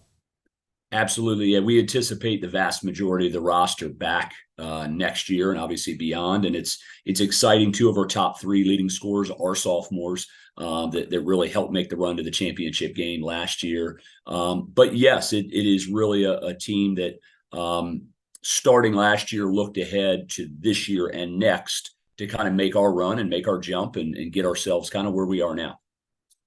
You made an interesting comment earlier, coupled with what you just said. This is a team you brought everybody back for this season, and you're a team that you're basically going to bring everybody back for next season. Not a lot of coaches work with the same core group, same unit, without losing significant pieces of that, whether it's 1 or 5 or whatever, consecutive years, more than 2, arguably. 3 years in a row of the same unit building. It's almost like you have a professional team that's building towards professional championships. That's kind of unique. So A, what's that like? And B, how do you recruit with that? Yeah, great questions. It's really exciting because I think our first couple of years here, we were piecing it together with a grad transfer for 1 year here, these different things. So And we are a high academic school in the health sciences, so we occasionally have student athletes that are done after 3 years, going into the medical field, what have you, and we hit that by happenstance the first couple seasons. This group now, collectively, obviously heading into next year, they're all in situations where they can return. So it's exciting, and I think the trust factor on the floor, even in last night's highly contested game, huddles are turning into player-led huddles, and we're able to really kind of take what we do to the next level. And it's really exciting. I think, recruiting wise, I think it does make it tough. I think the good thing in our favor, we do go 10 deep in our rotation, legitimately double figure minutes. We do have, I would say, maybe the deepest bench around the country. I mean, we do. And we have 10 starters in a lot of places. And, for us, I think that's helped in recruiting. And I think for us too, transfers are a big part of what we do. So we're able to kind of fill in specific roles or needs and kind of show them, where we do have, some ability to add somebody in that spot. You basically have 10 players who played in every game. I believe I had that right. 9 players who played in every game, and you've played like 14 or so who played in 2/3 of games, certainly, or half to 2/3, I should say. Certainly a huge set of numbers. We'll talk about the individual players in a moment, but again, another thing you just mentioned that I find interesting, an institution in Chatham, which I think a lot of people don't fully understand. I don't think they understand the makeup of what Chatham is. And you talk about the health sciences, certainly being in Pittsburgh. That's kind of a big thing. You got some really top-notch hospitals in that area, but you talk about committing more than the 3 years that you guys kind of had gotten used to. That's a student-athlete choice on their experience and what they want to get out of their college. Is that also kind of changing the mentality at Chatham a little bit to understand that 4 years is okay when they're so used to 3 year? It is, and it takes, I think, synergy, as you'd imagine, synergy between the academic side and the athletic side. And thankfully, we have a tremendous athletic director that bridges that gap for us. And it has. In the last couple of years, we've been able to really work well with the academic side, graduate school, to make it conducive for those student athletes to play in that last year of eligibility. And, we try to make it a very conducive basketball schedule, practice times, workouts, to keep them, fresh mentally for the academic rigors that they have to go through on a daily basis. All right, let's talk about the individuals. We kind of danced around for a little bit. You got 2 in double, I call it 3 in double figures. Ashley Loudon at 14.5, Alyssa Locus, I hope I'm saying the names right here, 10.5, and Hannah Chenault at 9.4. Really, I should also mention Ariel Brunner, 8.7 points a game, all of them contributing on the boards, all of them contributing in assists and steals, etc. Again, like it seems to be a common theme on this show, we're talking about 3-4 players who do it all well. They all shoot decently. They all pass the ball. They all get the ball. They all do something with it. That's a pretty good core to be building on a team that's playing 9, 10 to 15. Absolutely. And we've had, just looking at the numbers for jumping on here with you as well, we've had 7 different players lead us in scoring throughout this run. And it just shows that 10 deep. I mean, it's not just talk. It's a legit group. And, for us, I think you look at players like Ashley Loudon and Ariel Brunner, both have really led us on each side of the ball. Brunner, phenomenal All-American track athlete as well, 72 steals for us on the year. And Loudon is just a killer on the offensive end, can score from all 3 levels and competes really, really hard. But I think our style of play, really helps. We're going to press you for 40 minutes. We're going to play a really extended Joe Gallo, Merrimack men's zone. And then we're, an up-tempo Princeton 2-guard offense. So it lends itself to, skilled players that can all pass, dribble, shoot, and want to play fast. So you don't normally hear the words up-tempo Princeton style offense. That tends to be an oxymoron. Right. No, it is for us. We kind of simplify it. We take out a lot of the, maybe the extra ball movement. Maybe we're getting to a second side, not a third side. And then that was something we adopted as a Division I level at Stetson University. And we kind of had the similar type makeup of a roster and how do we play fast, but also unique. And I think that's been our blend here, especially the last couple of years. To point out 75 points a game and you've got 8 players scoring 5 points or more. Obviously that shows there's a lot of people contributing in a lot of different ways. By the way, 72 steals equals 5 steals per contest. That's an insane number. And shows a bit of what you guys are trying to accomplish. How's it been going on in the PAC? Looking at the schedule, you talked about the tough game against St. Vincent. You haven't you did have a game against W&J earlier this season. You held them to 69 in an 80-69 win. But how's the conference adapting, adjusting, reacting to whatever you guys are bringing to the table now? It's been a steady climb, and I think last year's big win in the semis over W&J on their floor to advance to the championship kind of set the tone. We were hoping at least we'd have some carryover to this year, and it has translated. And I think since that loss about 2 months ago at St. Vincent, we had a couple starters down with injuries in that McDaniel and then St. Vincent game, and since then, knock on wood, we've been completely healthy and just kind of rolling through. And our depth, I think, is really, as we keep reiterating, has been a huge part of that. And I think it shows. We've outscored teams third quarter for the year by over 100 points combined. And I think the depth of what we can do at a high level, even games, versus, borderline top 25 teams in Elizabethtown, Oberlin, second half wear down has been a big part of that. And our depth has really shined through. You talked about those two losses coming in games 2 and 3 against McDaniel on the road at their event, their opening event. You got the win over Stevenson to start, which is, pretty decent Stevenson squad most years. Then lost to McDaniel, then lost to St. Vincent. You talk about the injuries, but what else did you all learn from those 2 games, or even 3, that seems to be driving the ship?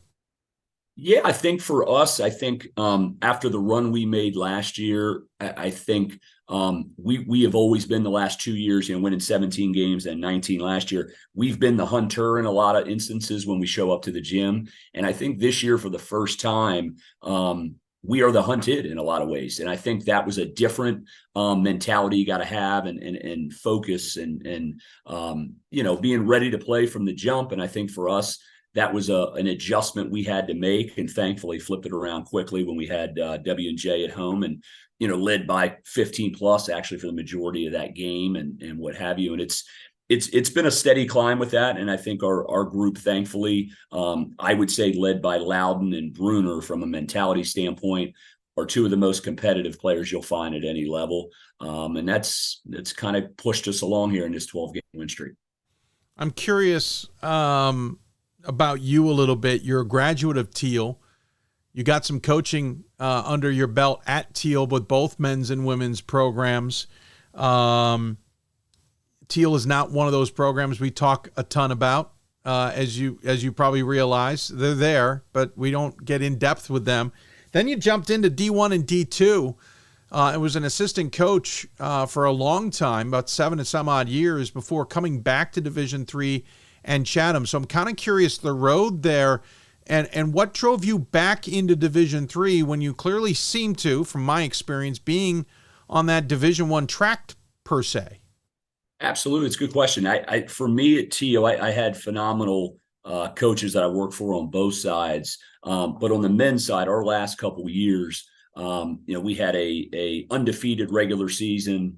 I guess it was 2010, 2011, won 20 plus games, lost at the buzzer in the championship in that conference. And for me, I think that experience and the way you recruit, the relationships that you can have, as we talked about earlier, the 3-4 year relationships with players at this level, probably a little more common than Division I and II, especially now.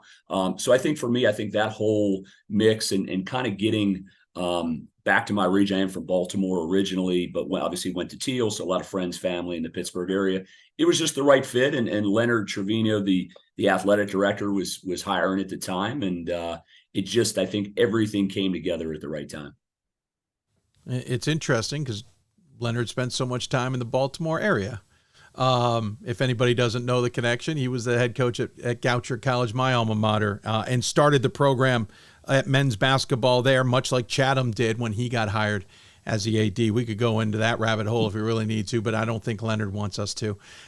He's like, nope, talk about David, and he's right. What is the end goal here? I know you got to the championship game last year. I know it's probably to win a championship in this conference and get to the NCAAs. But are there other goals that you guys are willing to say out loud that are more important, or maybe more what you guys want to truly achieve than just the championship or just the notoriety? Of course. Yeah. I think for us, it's establishing sustained success for the program. I think that's the biggest thing for us, but also at the same time, obviously championships are what we want to do here in the league, but on a broader scale, why we kind of scheduled the way we did starting this year in the non-conference with Oberlin, Elizabethtown, and doing some different things.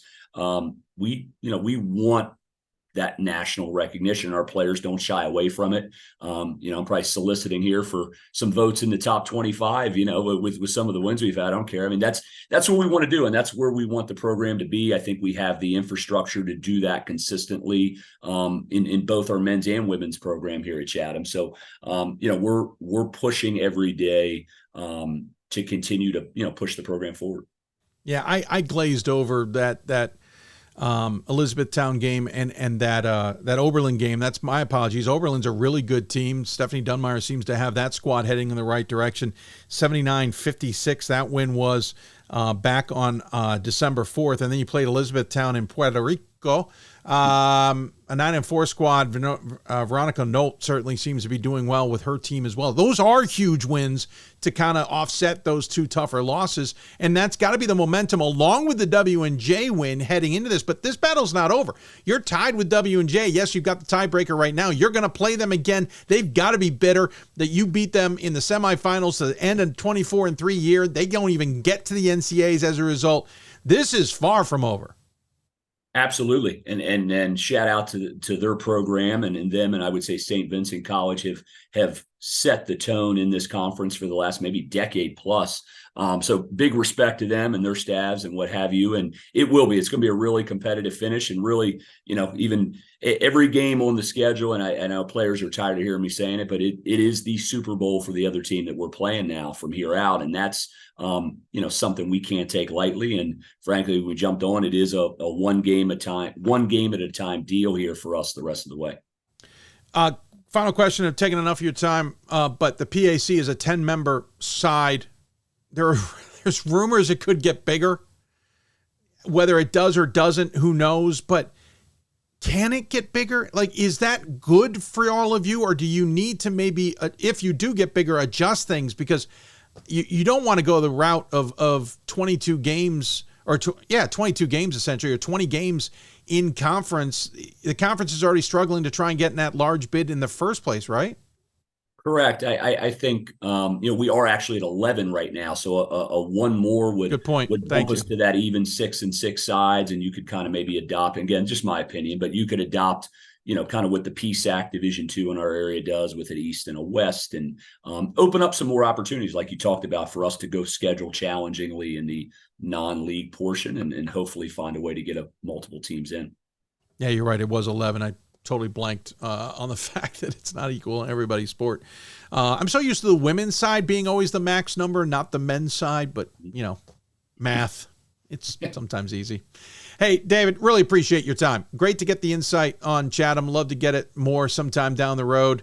Congratulations, though, on the season and the build that you guys have put together there. You clearly have stated that you're here now and you will be here for the foreseeable future, which is really impressive, and congratulations on all that hard work. As always, we give the guests, though, the final word. Any final thoughts you want to share with those tuned in? No, appreciate all what you do. We've obviously followed every year, and it doesn't go unnoticed, the work you put in, and we're really appreciative to have the opportunity to be here.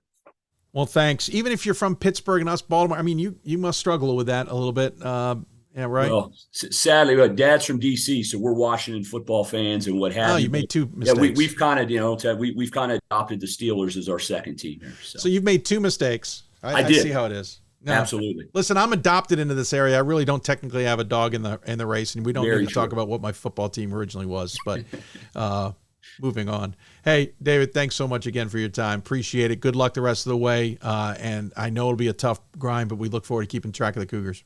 Appreciate it so much. Thank you. David Saur joining us here on the Hoopsville Hotline. Listen, great. That race I think is better than people realize. And I don't have fun watching it. And I think Chatham being in the mix. Listen, Grove City, remember a few years ago, was in the mix of this as well. This has been a fun conference to keep tabs on. It's not been the W&J show ever since Thomas More left a handful of years ago. So Keep an eye on the PAC on the men's and women's side. I think both races are going to be fun to watch down the stretch. When we come back, we'll stick with women's basketball. We'll head a little further northeast. We'll head up to Vassar, talk to the Brewers women's basketball team up there. You listen to Hoopsville, presented by D3 Hoops. Back with more after this. The National Association of Basketball Coaches is the nation's premier professional development and advocacy organization for basketball coaches at every level. The NABC strives to serve as the voice for coaches on national issues while advancing the core value of leadership, service, advocacy, education, and inclusion. To learn more about the NABC and to become a member, visit NABC.com and follow the NABC on social media at NABC1927. That's NABC.com or NABC1927 on social media. Something I discovered in myself is that if I have a goal, then I can accomplish it. It's a well-rounded experience. At a Division III school, you primarily a student athlete, so the school is really shaped around you developing yourself as a complete individual. It helps a lot that you have a family with your team that can guide you.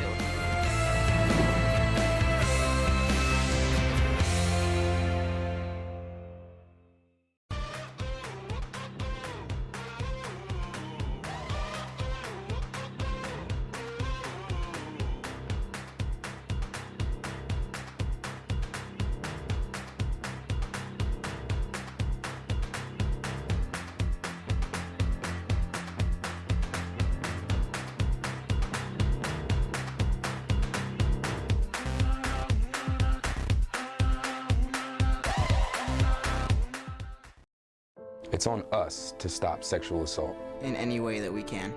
To get a friend home safe. To never blame the victim. It's on us. To stand up. To make our community safe for all. It's on us. It's on us to look out for each other at parties. It's on us. To be more than just a bystander. To step up and say something. It's on us, all of us. To stop sexual assault. Learn how and take the pledge at itsonus.org.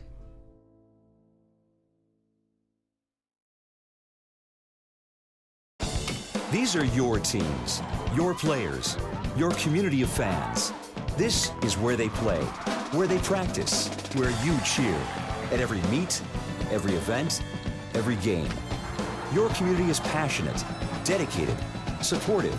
You know the tension of a close game and the thrill of the win. So while you're cheering, keep an eye out for anything out of the ordinary. If you see something suspicious, say something to local authorities. I learned a lot of valuable lessons playing college football. I never thought about the health benefits of exercise until I actually started to talk to coaches in college. It's not only just for performance, it's for life. My coaches instilled the importance of well-being, not only building up strength, mental health, getting enough sleep, eating properly is all what it is to be healthy. I decided that I want to go into personal trainer and share my knowledge that I obtained in college about physical and mental well-being. For the love of the game, but for those of us who are Division III student athletes, it's more than that, a lot more. Sure, the game is important, but as we work so hard to build both mind and body, it's more about team. That is why NCAA Division III teamed up with Special Olympics, and in giving the gift of sport to those for whom it seemed an impossible dream, we are working to make this a better world. Help us keep that dream alive. You can make a difference. We've got more schools than Division I, more fans than Division II, more upsets than March Madness. There's nearly 850 programs with over 11,000 games leading to 2 national championships. And we've been covering it all for over 2 decades. From Eastern to Occidental, from Puget Sound to Piedmont, from Southwestern to the University of New England, and from Hope to Calvin. Nobody covers Division III basketball like we do. We're D3Hoops.com at www.d3hoops.com. Welcome back to Hoopsville, everybody. I forgot to tweet this next one. So while she's talking, you're going to see me turn and face my computer and get that tweet out the door. And we will talk about this region at the end. I'm still playing with how I want to do these regional conversations as we try and get more in depth on this show than just doing the interviews. But Vassar women's basketball, once again, in the conversation, a program that since 2018, 2019, really 17, 18, has been better than I think a lot of people anticipate it would be. Vassar has always had that kind of moniker like a Bryn Mawr or whatever of being a really good high academic institution that probably doesn't care that much about athletics. And there's a couple of reasons we could dive into why that moniker exists. But on the women's basketball side, they have certainly been disproving that. 17-10 at the end of 18, 21-7 the next year, 19-8 in the 1920 campaign. And then it continued through the pandemic, 17-8, 18-9. Anthony Mason, their head coach, went back west, took over the job at Laverne, got to see him at the D3Hoops.com Classic. He's got a good Laverne squad on his hands after the previous coach there did a pretty good job bolstering it and moving on to Elmhurst. And Vassar continues. They are 12-1 this season. Their one loss to a pretty good SUNY Newport squad who knocked off Christopher Newport earlier this season. The one who took over knows Division III pretty darn well. Meredith Maceras was a basketball player at Scranton. You might have heard of that program, kind of good. And she joins us on the Hoopsville Hotline to talk about the Brewers. First and foremost, Coach, welcome to the show. Thanks for taking the time, and congratulations on the job, first and foremost. Thank you. I'm enjoying it. I listen, 12-1, that's a pretty good way to start one's coaching career as a head coach. But you were hired in September. Anthony Mason got the job a little bit late. Vassar has to open it up. Maybe it wasn't the quickest of hires. I don't remember the timeline, to be honest with you. But you are taking over a program in September. To some degree, is it because the program was left in good shape by Anthony that it was an easy transition to be at 12-1? Or were you trying to rush to get this all back together and we're seeing some amazing results? To be honest, I wasn't really sure what to expect. They graduated Defensive Player of the Year, leading scorer, another really key starter for them, leaving us no seniors. So I wasn't really sure what I was kind of walking into. But our team has been phenomenal. They've bought in. Our culture is at the best place it could possibly be right now. And I mean, I'm just really excited for what the future holds. Good point. I forgot about who you guys lost. Every team loses really good players, but I forgot there was a Defensive Player of the Year and some other key parts there. So what is working so well? 12-1. Win over Montclair State, 72-59. Not to knock the win, but obviously Montclair not the behemoth it was a handful of years ago, but still a tough team out of the NJAC. SUNY Newport's okay, lost that one, but they've kind of proven they're a really good team with the win over CNU. A win over Salve Regina in Western New England. Win over Claremont Mudd Scripps and Pomona Pitzer on a trip out west. Gee, I wonder who scheduled that trip, Coach Mason, wanting to go back home.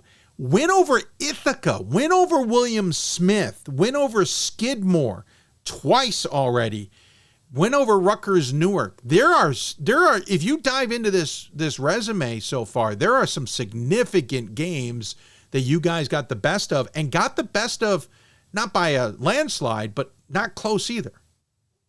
Yeah, no, it's been fun. And I think what's really special about this group is we have a lot of players who can kind of go off at any point. So if they're doing a good job of shutting Julia Harvey down, well, I know Sierra McDermott's going to step up, or I know Tova Gelb's going to step up. So it's been really cool to see. And I mean, I think our leadership has been great. And I was talking to them before the Skidmore game this past Tuesday, like it's going to take guts and it's going to take togetherness. And I mean, everybody kind of wants to break our streak right now. So it's going to be who's the tougher team. You know all about that. We'll get into how you bring that to the table from your Scranton experience, but you also come from that D1 experience. You were at Dartmouth under Coach Scheibels last year. You've been at some other programs in your coaching tree. How much can you relate then to the players or drive them to some degree to say, listen, I get how tough this is. I get what you're going through.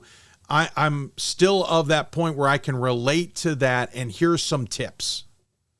Yeah, well, I have been very fortunate, and I'm extremely grateful that I have been able to work under three of the most legendary Division III women's basketball coaches there are, with Pat Manning, Adrian Scheibels, and Polly Thomason at Hartford. So I've been able to learn a lot, and I've taken just about a bunch of pieces from all of them at different times and combined them all into one. So I owe them to a lot of my success that I've had.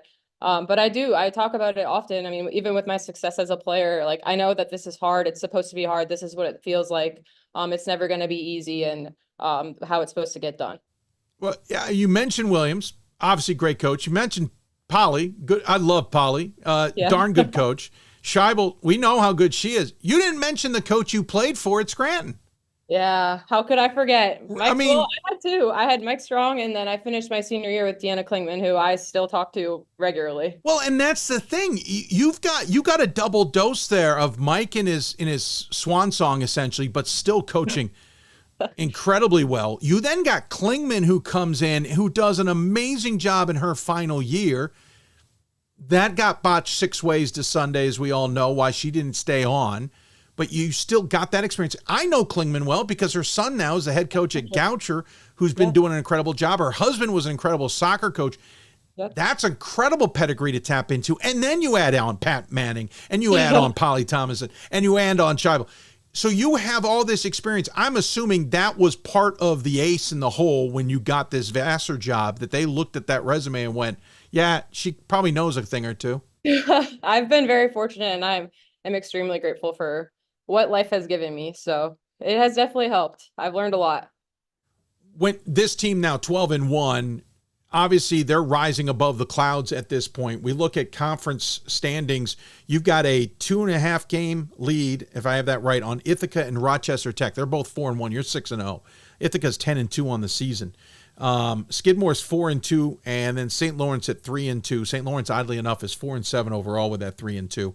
So you've got a little bit of distance here, and I know you don't want to be complacent, but you've been in those shoes. How do you keep everybody understanding that, yeah, we're now getting more attention, much like you probably experienced in the last few years. They went 16-2 2 years ago in conference, 14-4 last year. But there's still a half a season to be played here. We are now going to have the target on our backs. How do you get everybody to appreciate that and not let one slip through? You're going to take a loss maybe, but I mean not let a bad one get through or a bad streak get through or whatever. Yeah, we really don't talk about it. We just kind of approach every day the same, and we prepare the same exact way. I mean, my team is probably like nodding like, yeah, I've heard this literally today. Like we talk about it all the time. Like we can't take plays off. And as I said earlier, like teams are going to want to be the one that break our streak. So we know that we're going to get everybody's best shot. So we just have to make sure that we're doing all the little things that I've been preaching since day one, since I stepped onto campus, and being the best team we can be. I should point out, by the way, you graduated from Scranton with a bachelor's degree in management and a minor in coaching. Yeah. And then you got a master's degree in sport management. You've checked off a bunch in terms of the experience of this. So maybe it shouldn't come as a surprise that you're having the success you are in this first year, but you also have a team that's got surprisingly no seniors. You've got 4 juniors in terms of experience and a whole host of sophomores and freshmen. We do. That's not the conversation we typically are having this season. We're talking about that upperclassmen group being the anchor for this team and everybody else learning. Yes, you've got a handful of juniors, but as we just got done talking with David Saur at Chatham, this is a program that's not about just this year. It's about next year, and it's about beyond. This is something that can truly grow and get better. Yeah, it's super exciting to see. And I mean, the 4 juniors they have with the most experience, like they've just done a great job of like being those leaders and being those examples. And some have more experience than others, but they've been doing a great job of taking everybody under their wing and showing them with the expectations and the standards that we're supposed to be meeting every single day. So, I mean, they've been doing a great job. What was it like to meet this team and get things underway? Essentially, under the new days rule versus weeks, you're already starting to have official team meetings. Like you haven't even had a chance to put your system or what you want in place when you're already meeting with everybody to tell them what your system and stuff is going to be. Yeah, I think my first official start date was September 1st, and our first practice was the next week. So, but I wouldn't want it any other way. Hit the ground running, right? Just start going right away. And it's been fun. It's been a journey, but it's been fun. Talk to me about the season. Again, the loss to New Paltz in the second game by 8, a pretty good squad, and the win over Montclair. That was a good 1-1 start. What was the reaction like as you guys headed to Springfield and then eventually off to California? What was the mentality like? What did you learn from those games? How was it building towards the rest of the season so far? Yeah, I mean, as you've said, New Paltz is a phenomenal team. Their defense that they play was for having us have to play them for the second game of the season. It was kind of a rude awakening to kind of be like, okay, this is what we need to be prepared for moving forward. But I always am like, let's experience a loss early so we can know what it feels like and know that we don't want to be here again. and what we can learn and take from it and grow for moving forward. So it was, I think we bounced back quickly and very efficiently, and we went to Western New England and we won their tip-off tournament, which was great. And then we were out to California for Thanksgiving. So it's been fun. Again, that has all the hallmarks of Anthony Mason wanting to be back home for Thanksgiving. It was a good time though. Yeah, I was going to say, not a bad way to spend Thanksgiving, right? I mean, a pretty good trip, pretty good teams to face, and you get a different look at different styles. You probably don't see those kinds of teams out in Liberty League or in New York play. Yeah, 100%. Yeah, it was a good experience, and we have a couple. We have 2 California kids on the team, and Tova's grandparents are out there, so they hosted us in Palm Springs. Like, each family was able to do something for us, so it was a fun team bonding experience for us all. And we should add, obviously, it helps that larger recruiting for Vassar, a program or a school that is certainly known to recruit on a much wider scale than most institutions. You have a national look to it. So a trip like that also helps in terms of not only taking a recruit back home, but getting more recruits out there to be interested. Yeah, definitely. And California has been it's a nice little hotbed for us to get kids to Vassar. Just like you said, with the high academic rigor and everything like that. So yeah, it was good. You were going to have an interesting stretch ahead. Yes. We're on the road. I want to talk about the individual team in a minute, but RPI, Rochester Tech, Union, Bard, Clarkson, St. Lawrence, all ahead. Yep. All on the road. You've already played one on the road to start this run with Skidmore. You are going to play 7 games in a row on the road. It will come back in spades because you'll play the next 4 at home before 2 on the road to finish the season. But quirk of the schedule, are you redoing a gym floor that we don't know about? How in the world are 7 games on the road here? Oh, yeah, no, I think that's just the way it worked out this year. We were very lucky to be home for the first half, but I'm excited to see what we're like getting right off the bus and having back-to-back games on the road. So I have no doubt we'll rise to the occasion. The trip to Springfield and the trip to California have to help with that. I hope so. I guess we'll find out, right? Fair point. Hey, let's talk about the individuals. Julia Harvey leading the way, 15 points a game, 4.5 or almost 4.5 rebounds a game. Tova Gelb, 13.5 points a game, 8.3 boards.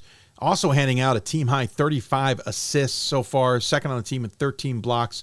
Sierra McDermott, 13 points a game, 5 rebounds a contest. Naya Kernick, I lost it, 9 points a game, 4.7 rebounds a game. We should point out McDermott also, by the way. Kernick, second on the team in assists, tied with Caroline Siekman. Those are the 4 that jump out when you term just scoring. But there's 5 more players who at least are getting significant minutes and significant production. Tell me a little bit about those players. Yeah, I think we were just talking about our Skidmore game because we've gotten into some foul trouble, and it's just kind of cool being able to know and trust that whoever's coming in for you off the bench who might not be starting the game is able to fill those shoes and do what they're supposed to do and get the job done. Bellatani got into foul trouble against Skidmore, and Caroline Siekman came in and played 30 minutes and did exactly what she was supposed to do. So I think that's what's really exciting about this team is we have a lot of weapons and some that teams probably don't even know about yet. That's always an interesting twist for those teams. Granted, again, talks about the future too. It talks about the next year and the year after when this team continues to grow. And as David Saur is saying, hey, everybody came back to this year's team. Everyone's going to come back to next year's team. You're going to get that experience as well and continue to grow as a unit. Pretty good team overall in terms of rankings. A defense that only allows 50 some odd points a game. Obviously, it feels like it starts from the defensive end for you guys. I'm curious, how much did that team have to adjust from what Anthony Mason was doing to what you wanted to do in terms of offense, defense? Yeah, it's funny. If you were to ask my team right now, they would say that I say the total opposite because defensively, us being second in the league right now is kind of like mind blowing to me because I'm always like preaching that we need to be better and we have a lot of more room to grow on the defensive end of things. But honestly, they've been great. They've taken everything in stride. There hasn't been too many adjustments. I mean, he did a great job while he was here, and it's just basically just picking up the intensity. And I expect a lot out of them, and I have really high standards and expectations, and they're meeting them day in and day out. Yeah, your team's allowing 34% from the floor, 24% from beyond the arc. Pretty good defense on the free throw line, by the way, 69%. I joke. Allowing 56 points, you're scoring about 12.5 points more per game. I assume as a first-year head coach, you're still tapping into your mentors, into Tomlinson, into Williams, into Scheibels, into Strong, etc. How soon until one or multiple of them are on your coaching staff? We'll see. I don't know. Pat literally called me before I hopped on with you. So I don't know. We'll see. Me and Paulie joke about it often. So. Oh, Polly took over. And that's what my last question was going to be for you, was Polly at Hartford really decided to come in there and help them kind of transition into Division III. What was that experience like from your perspective? I mean, I just want to give her all the kudos in the world. She's just doing a great job there. I know it can be a frustrating and definitely an interesting experience, but if anybody can do it, she can definitely do it and turn it around. It was definitely, I mean, the team that I was there with, everyone's gone. There was like 2 returners. So I can't really speak on it that much, but it was an interesting experience, but I learned a lot. I grew a lot, and I'm glad I did it. Yeah, certainly. Polly going in there to help him with the distraction of the former men's basketball coach didn't help things whatsoever. I've spoken on that a few times. We don't need to dive it down again. But hey, congratulations. Absolute terrific job going on there at Vassar. Your players are certainly playing well, and we can't overlook the Brewers in any way, shape, or form. And pretty good resume. I can't wait to see how this builds as you and the team move forward with this one. Congratulations on the first year so far. As always, though, we give the coach the final word. Any final thoughts you want to share with those tuned in? Just thank you for having me on, and go Brewers. Well said. Meredith Maceras, thank you so much for joining us on the show. I really appreciate it. Good luck the rest of the way, and we'll look forward to catching up with you down the road. Sounds good. Thank you.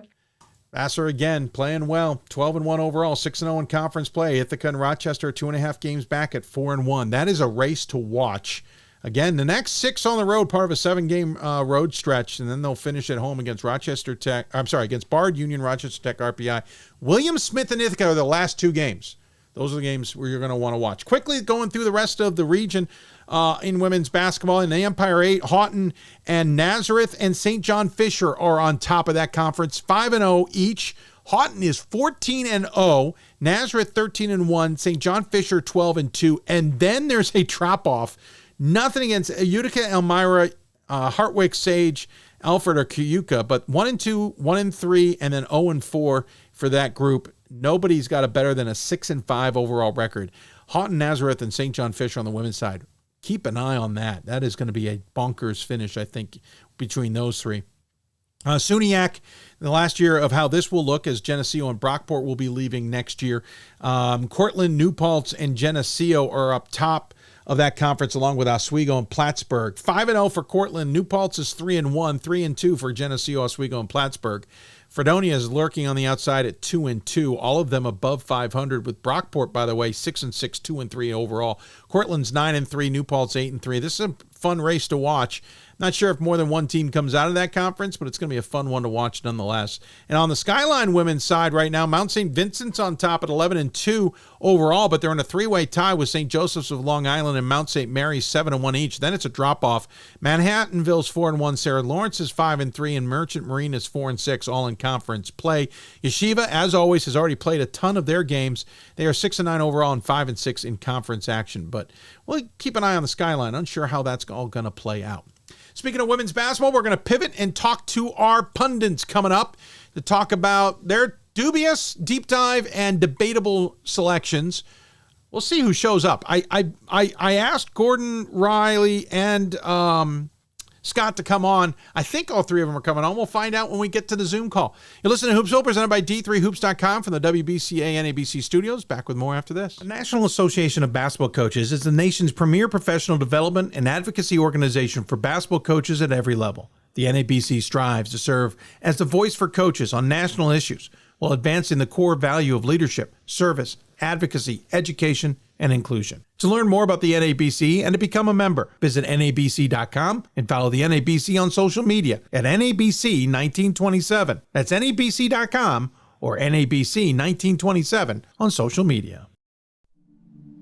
I used to never really talk. Ever. I was afraid if I said something wrong, everyone would laugh at me. But then I started to play golf with Special Olympics. It helped me to find my voice. And now everyone else is speechless.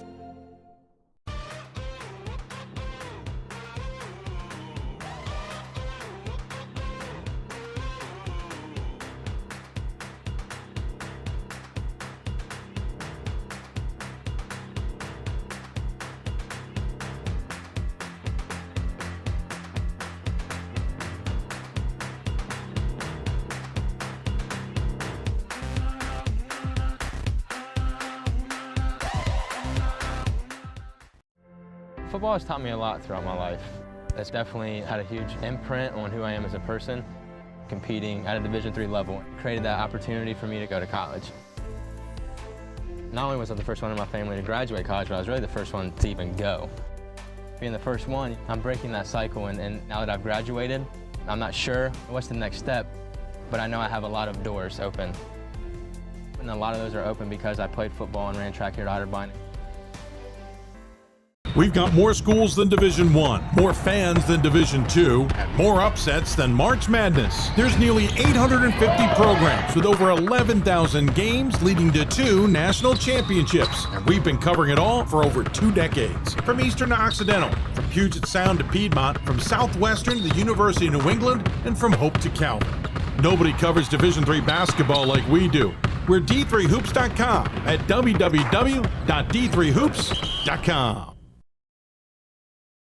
It's on us to stop sexual assault. In any way that we can. To get a friend home safe. To never blame the victim. It's on us. To stand up.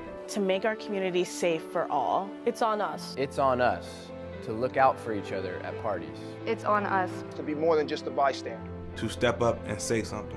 It's on us, all of us. To stop sexual assault. Learn how and take the pledge at itsonus.org.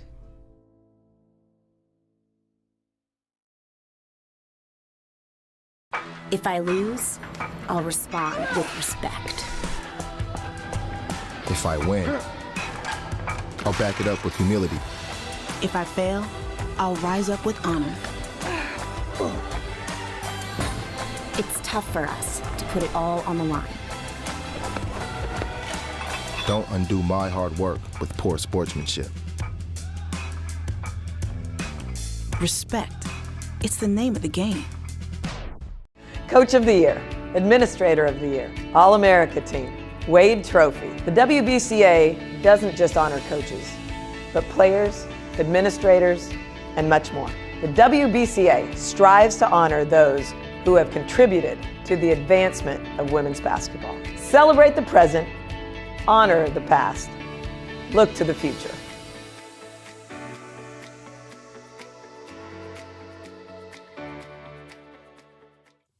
Welcome back to Hoopsville, everybody. Continue to roll along. If you've got questions for us in our final segment of the show, basically, we're going to do the top 25 with the guys, and then I'm going to wrap up the show afterward, not take a break in between. You can always email us, hoopsville at d3sports.com. You can join us on social media at D3Hoopsville on pretty much everything but Facebook. Facebook's just facebook.com/Hoopsville. And live simulcasting there along with YouTube, youtube.com/D3Hoopsville is how you can interact with us. You can ask questions there. You can ask questions in other ways. Trying to keep tabs on the social media sphere, as it were. And so do your best if you got questions. Switching gears, not in terms of gender, got done talking women's basketball with 2 programs that very likely could be garnering some top 25 attention in the near future in Chatham and Vassar. We're going to pivot and talk actual top 25 with our pundits. We got a chance to talk to the men's side just the other day.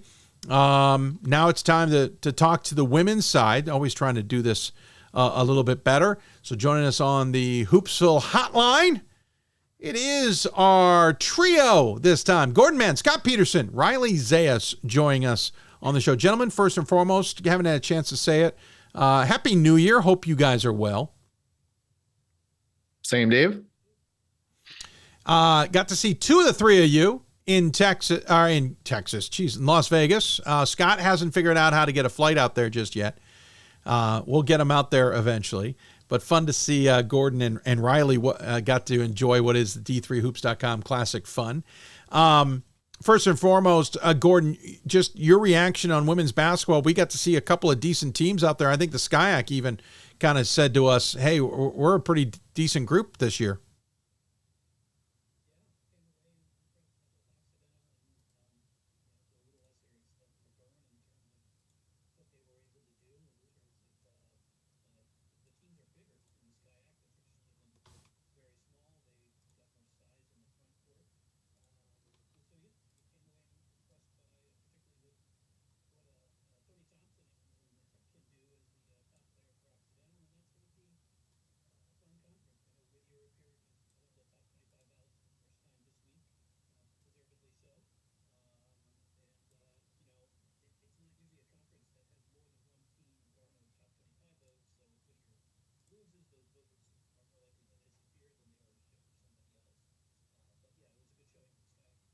Definitely. Riley, what was your thoughts out there for the first time?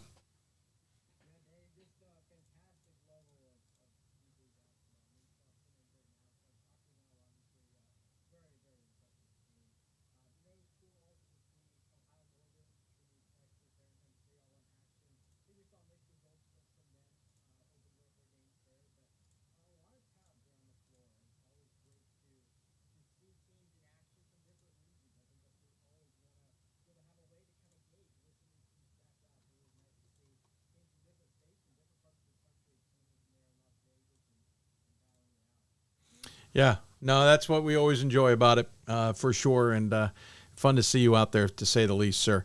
All right, let's jump into the top 25. Gents, you guys are all voters, and we certainly have others as part of the voting panel, and we get to hear these guys' opinions, which is always fun. I'm going to dive down just quickly overall impressions of the top 25 at this juncture of the season. We'll go in reverse order. Riley, just quick thoughts. What are your thoughts as a voter each week looking at the top 25?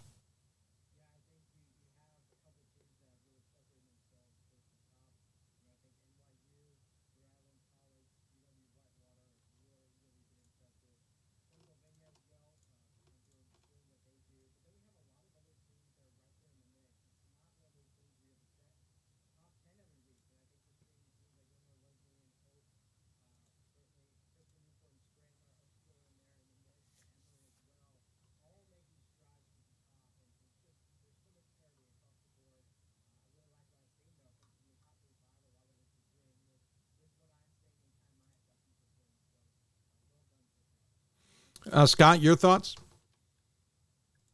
What I'm seeing is the difference between the 15th team and maybe the 40th is a lot closer than I think we've seen in past years.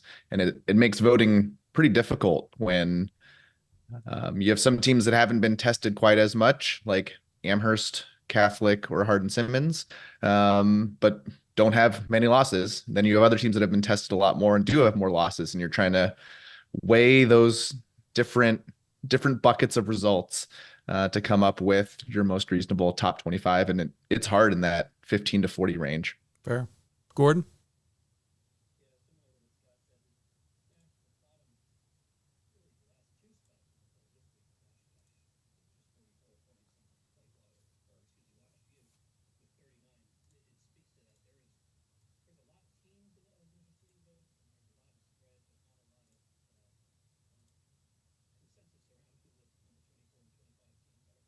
Yeah, no, very good point.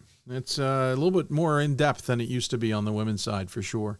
Hey, let's talk about our three topics. We have Debatable, we have Deep Dive, we have Dubious. We'll start with Debatable. It's a topic basically that a team that these guys want to bring up. Maybe they want to debate how high a team is ranked, or they want to debate where a team's ranked in general, whether they feel they're too low or in the middle of the pack, or maybe they debate whether they should be ranked at all. We granted have Dubious maybe for a little bit more of that, but these guys get to choose the Debatable with the hope that we don't have to repeat a team on these lists necessarily. Scott, we'll start with you. Who's your Debatable team this week?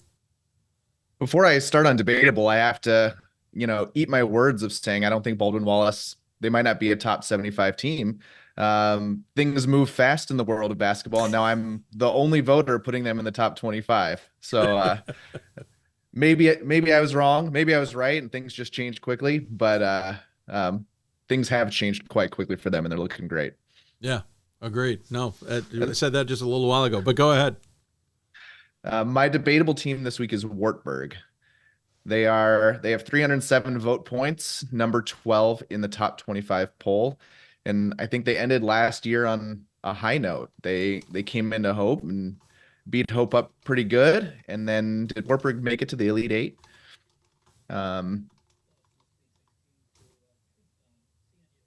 Seeing you.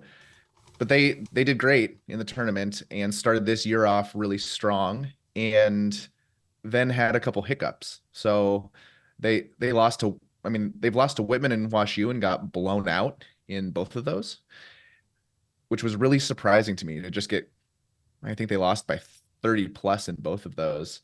They also have an injury to Maggie Wilkins, who was a key guard for them that they no longer have. Their wins at Loras, they beat Eau Claire, DePauw, Simpson, Dubuque are probably their best group of wins, which is probably less impressive than a lot of the other top 10 or top 15. Their strength of schedule is outside the top 100 so far. And other than them blowing out DePauw, who looks better and better as time goes on, they were pretty close over Loras and Eau Claire. And so I'm not really sure what to think of Wartburg because I was very impressed by them at the end of last year. The coaching staff had the perfect game plan for Hope. And they started this year strong and now are having some tough results, closer results than I'm expecting. Yeah, I kind of agree with you. I had them on recently and I'm a little surprised by those results myself. So that's a good debatable one.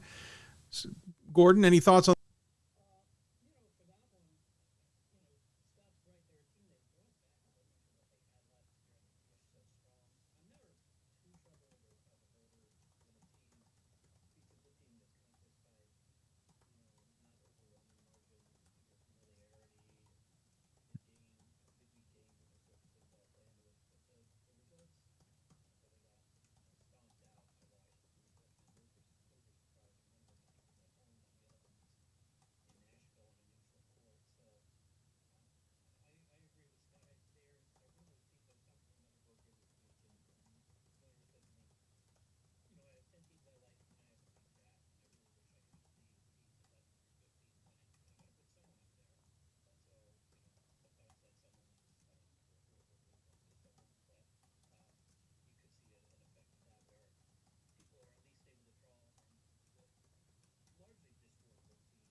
Yeah, good point. And that conference the way it is.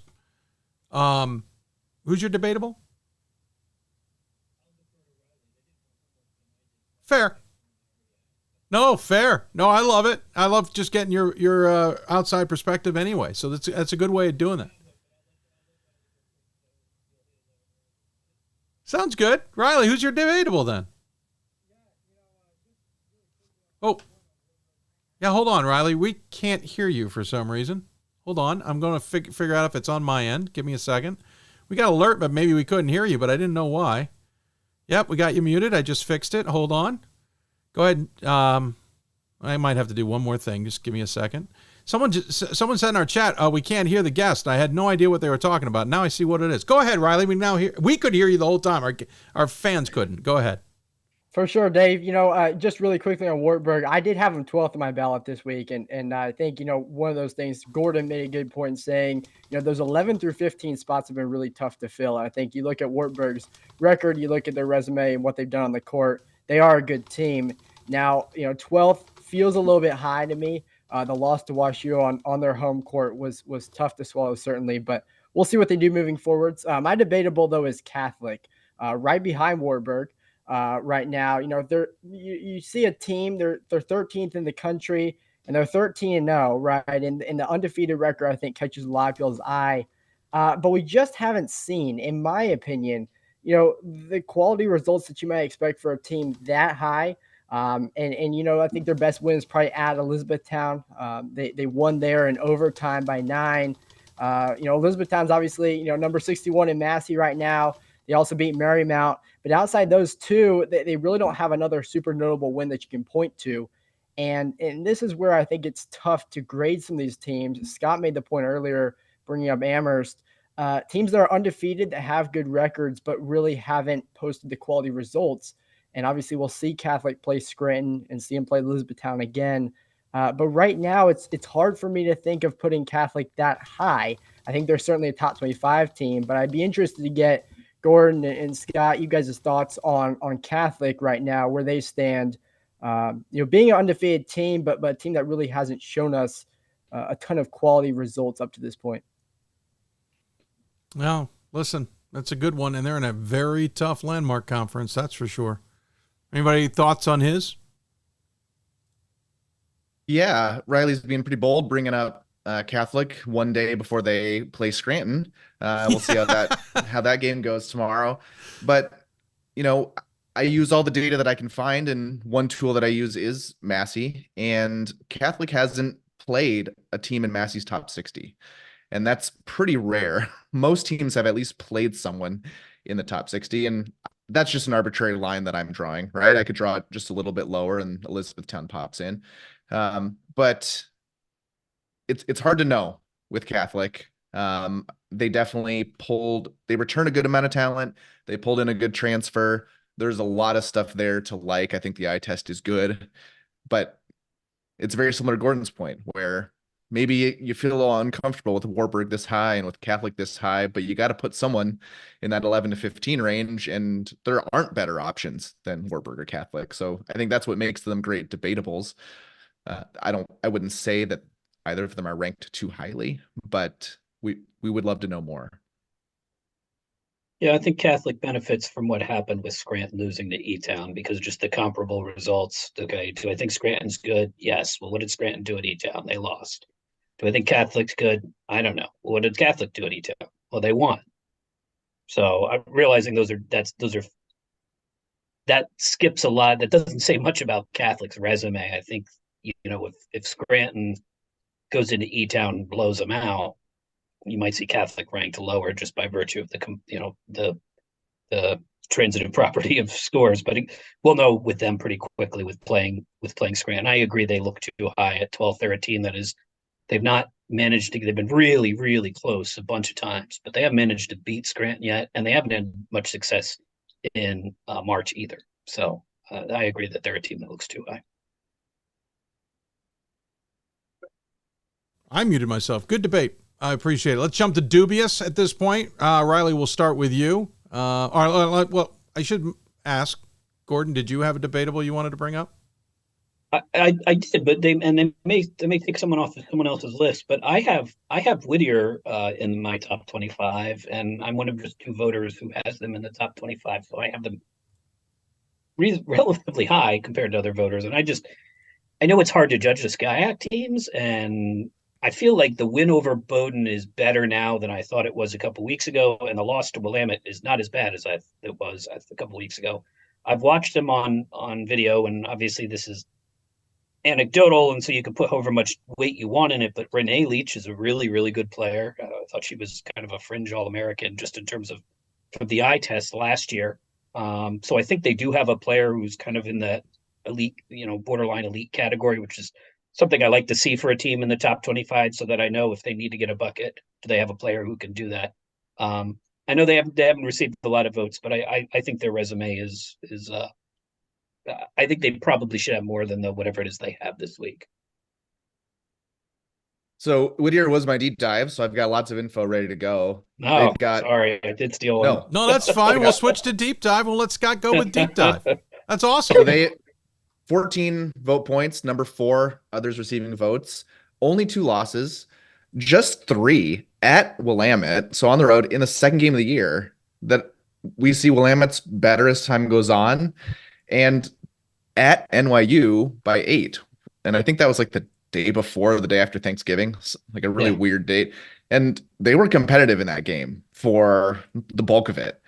And they have wins on the road at Bowdoin, road at Occidental, road at Laverne, and the underlying stats that I look at, so point differential, rebound differential, turnover differential, they've been pretty even with their best opponents that they've played, which includes NYU. They have a good SOS. Looking at Matt Snyder's efficiency ratings, they're 65th, which is not great, which shows that they're not really blowing teams out by a ton. But I think they're a strong team. I don't know how much higher I would push them in the vote points, but I think they're a good one to debate, and I wouldn't think twice if they had some more votes, but I think top 25 might be a little bit rich for them. I thought their win over Laverne certainly spoke. I thought Laverne was a pretty good team in Vegas, and when they went and kind of spanked them a little bit on that first game back, I certainly took note of that. I thought it was a pretty good sign for Whittier. We'll have to see how the SCIAC race goes the rest of the way. Riley, who's your deep dive? Yeah, Dave, my deep dive, this is a little bit different than maybe what we usually do. But I'm going to go Willamette out on the West Coast, and here's why. So, when you look at teams that may be outside top 25 consideration right now, but they have some good results, and a team that I think could certainly impact the Region 10 race, certainly impact a team like Whittier moving forwards. You look at Willamette, I think 4-1 in the Northwest Conference. They have a win over Whittier. They beat Whitman at Whitman, which is a huge win there. Obviously beat a Trinity, Texas team that was a little bit, had Natalie Anderson out in that game. Trinity did, but still an 89-66 win. Those are three really, really key results that I think are going to help Willamette moving forwards. Now, they have a tough 4-game stretch coming up. They'll play Puget Sound. They still got to play Puget Sound twice. But this is a team that if they can get into the regional rankings, they help a lot of other teams in there. They help Mary Hardin Baylor because Mary Hardin Baylor already went there and beat them. And they also help some of the other teams in the Northwest Conference if they can be regionally ranked. So definitely a team to be keeping an eye on in that Northwest Conference race, a team that's shown they can compete well, lost to Pacific in double overtime last week, but a team that I like. Eye test wise, they're really good.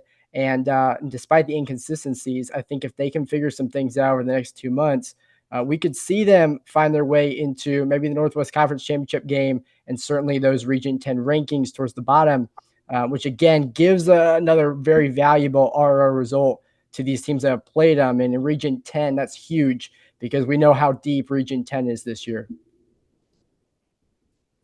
That's a good call. I've certainly taken note of Willamette with some of their big wins this season. Gordon, any thoughts?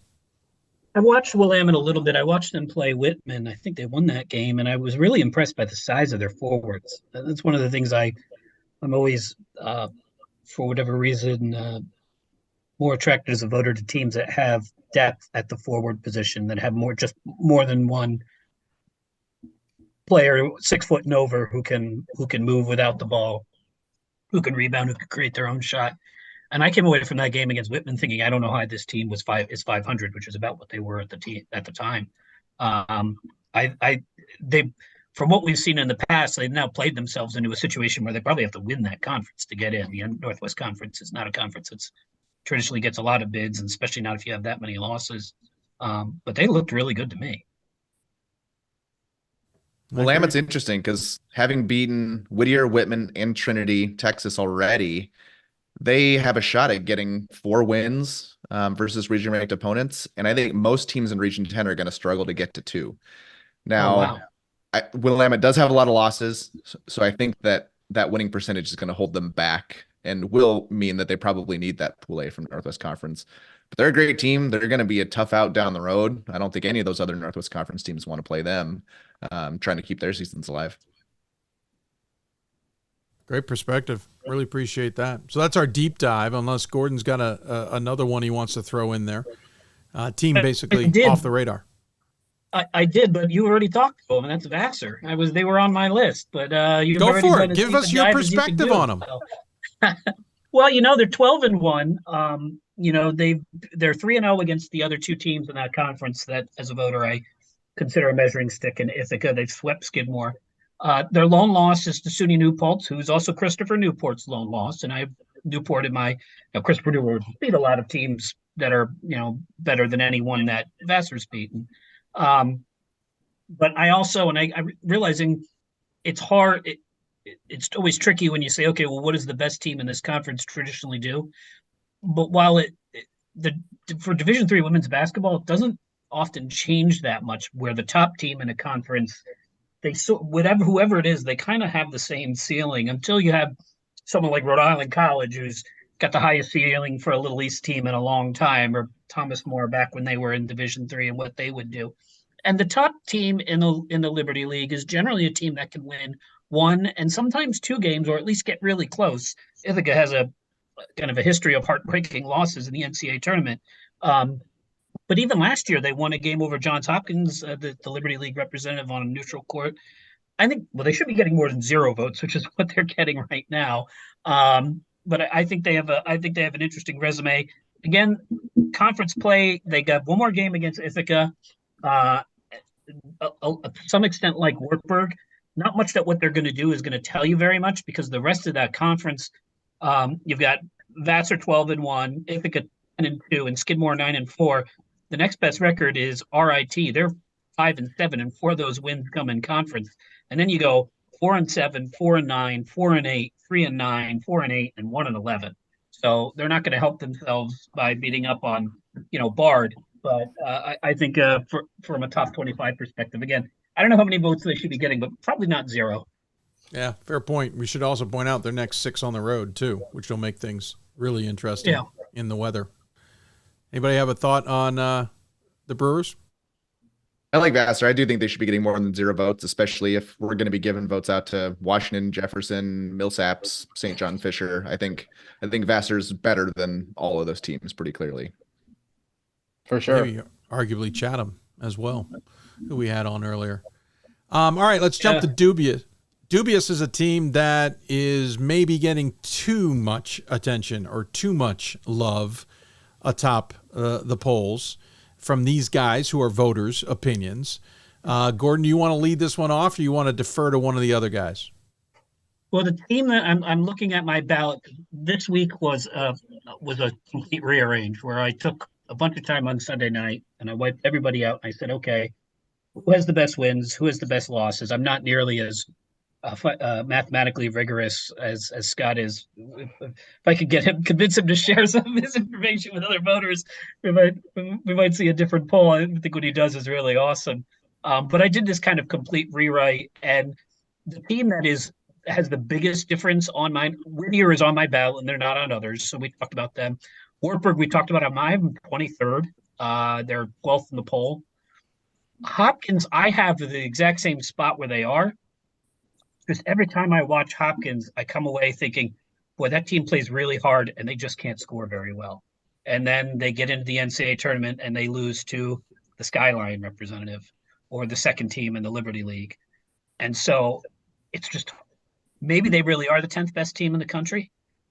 It just feels like a reach to me. And again, I have them 11th. So I do wonder if not having too much. I do wonder if not having Catherine. So I'm even more to blame. But it's just it's been a long, long time since the best team in the Centennial Conference was a top 10 team. I'd have to think really hard about when it last was. It might be decades ago. Well, and admittedly, I think Rodney Rogan is a different coach than Catherine Bixby was. Right.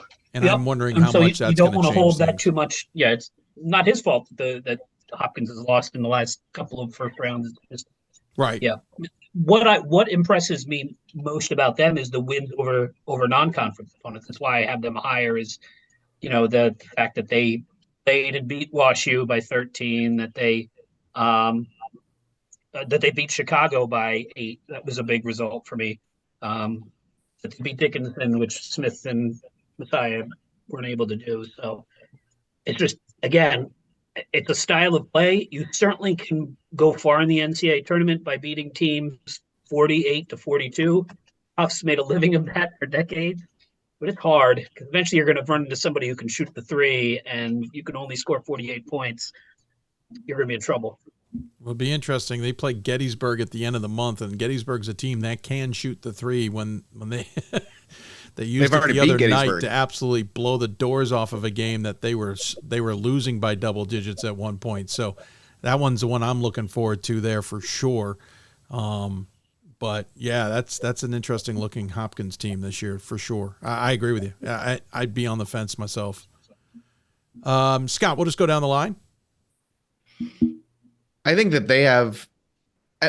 I kind of agree with Gordon because I feel like I'm trying to talk myself out of voting Hopkins wherever it was that I voted them. But then you go to the data and like they beat WashU, Chicago, and Gettysburg. And again, looking at point differential, rebound differential, turnover differential, they won 8 of the 9 categories in those 3 matchups. And like So it Scott, all then looks it that looks means the good. data's telling you then it's not a fluke because they didn't just beat them, but they beat them every way. Is that in essence what the data That's part of means? what I'm looking for, because sometimes you see like, oh, we beat a team by 8, but we got out rebounded by 9 and lost the turnover battle. So maybe you just had a great night shooting threes or something, something Right. else happened.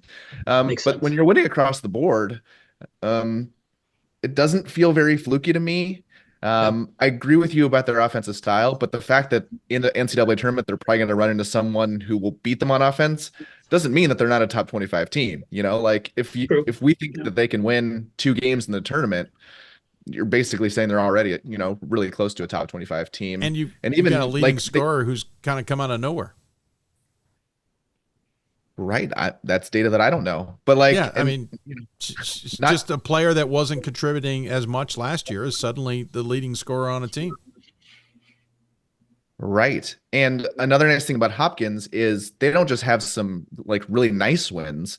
They have the next level of wins too. They've beat Marymount and Dickinson, and Ursinus and McDaniel aren't easy outs either. So it's not like, oh, we have a couple key wins, but then everyone else on our schedule was in the 300s. Like they've kind of beat every level of team. They've taken care of business. They've got some key wins. Their only loss is to NYU. Everyone's loss is to NYU. I'm running out of reasons to not rank Hopkins higher. By the way, Dickinson, oddball team this year. Oddball. Yep. I saw them get trounced by 30, and they looked horrific against Gettysburg. And then they beat Smith. And I'm not saying Smith is a Final Four team like they were last year, but I cannot get a finger on the Dickinson squad at all. I cannot get the pulse. They beat Messiah by 16. Right? Yep. Like that was not, that can't be the team I saw play Gettysburg. And to be honest with you, the team I saw play Gettysburg, it seemed like their struggles were real. It wasn't like they were just having one bad night. Like I just didn't see where I see the pieces. I understand where they're good. I could see where they could be good, but I'm watching this game going, you're getting absolutely trashed by 30 against a Gettysburg team who's not playing well in this game. They're playing average. That was not a good game by the Bullets.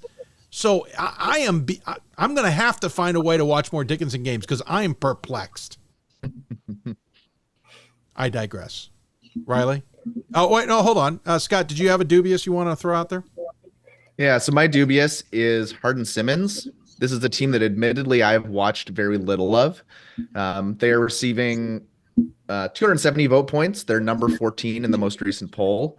Their only losses are a narrow loss on the road to East Texas Baptist, and they lost to Emory. And if I'm trying to talk myself into ranking a team higher, that's what I'd be saying. Like, hey, 1 point road loss and a loss to a very good Emory team. But then let's look at the wins. They beat Trinity, Texas, Texas Dallas, Cal Lutheran, and at McMurray. That's probably your body of impressive wins. And the Trinity, Texas win, I know they have a lot of injuries, but I think they are down. And so that win looks less good as time goes on. They weren't too close to Emory. And that win over Trinity was a very narrow win. And so I don't have a whole lot of like big standout stuff right now. I haven't watched them enough to really hang my hat on the eye test. And that's why I'm kind of keeping them closer to 25th on my ballot than 15th. Interesting choice. Any thoughts, Riley? Well, Scott's going to give them some bulletin board material before they play Maryhart Baylor tonight. That's going to be a big one there in Abilene. Here's the thing with Hardin Simmons. I think, they brought back so much that the anticipation, I had them high as time went on early. They've fallen back a little bit in my ballot as they have for most.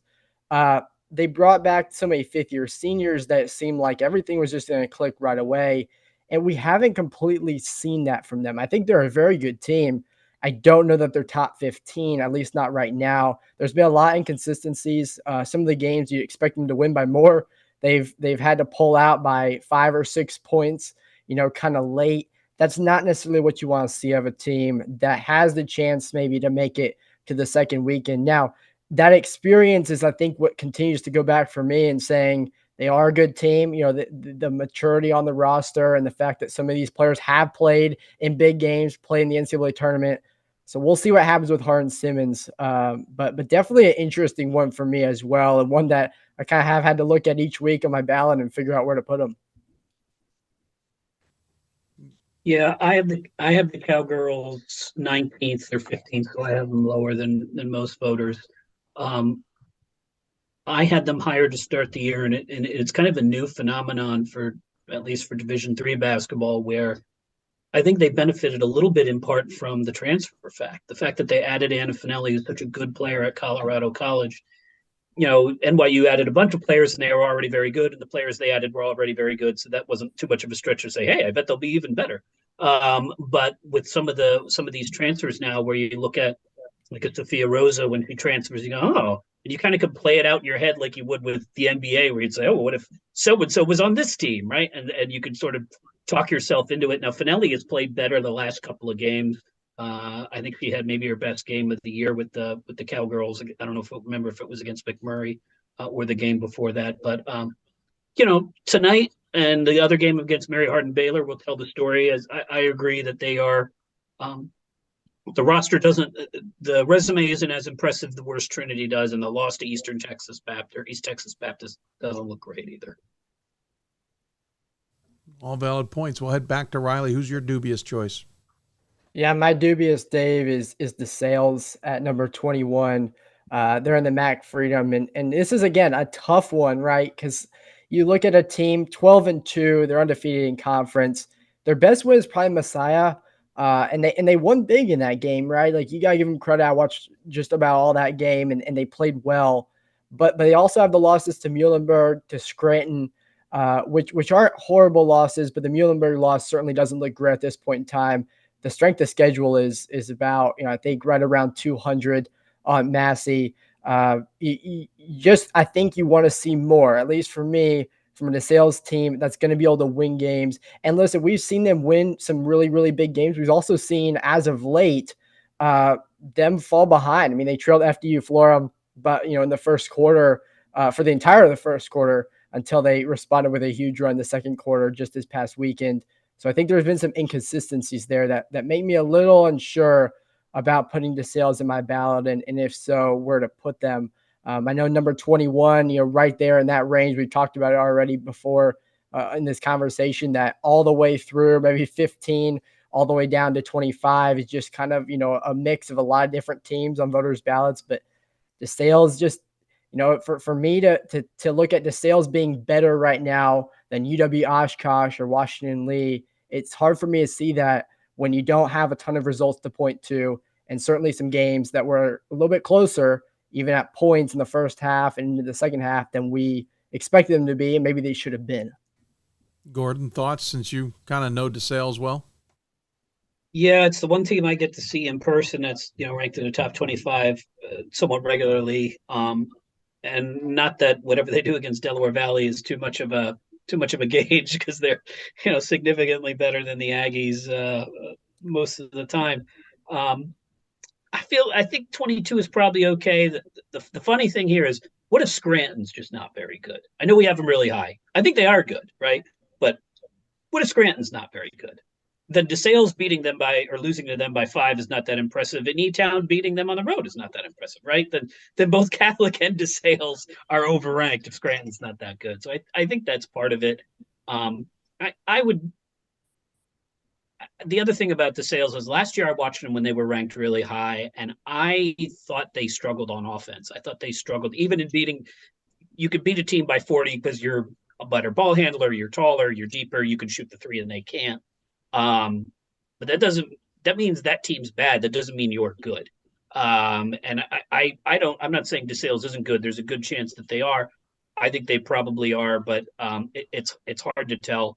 Conferences, I don't know that the conference is deeper at the top. I don't know that there's anyone that's in their class. If you go way back, FDU Florham used to be, Stevens on occasion has been.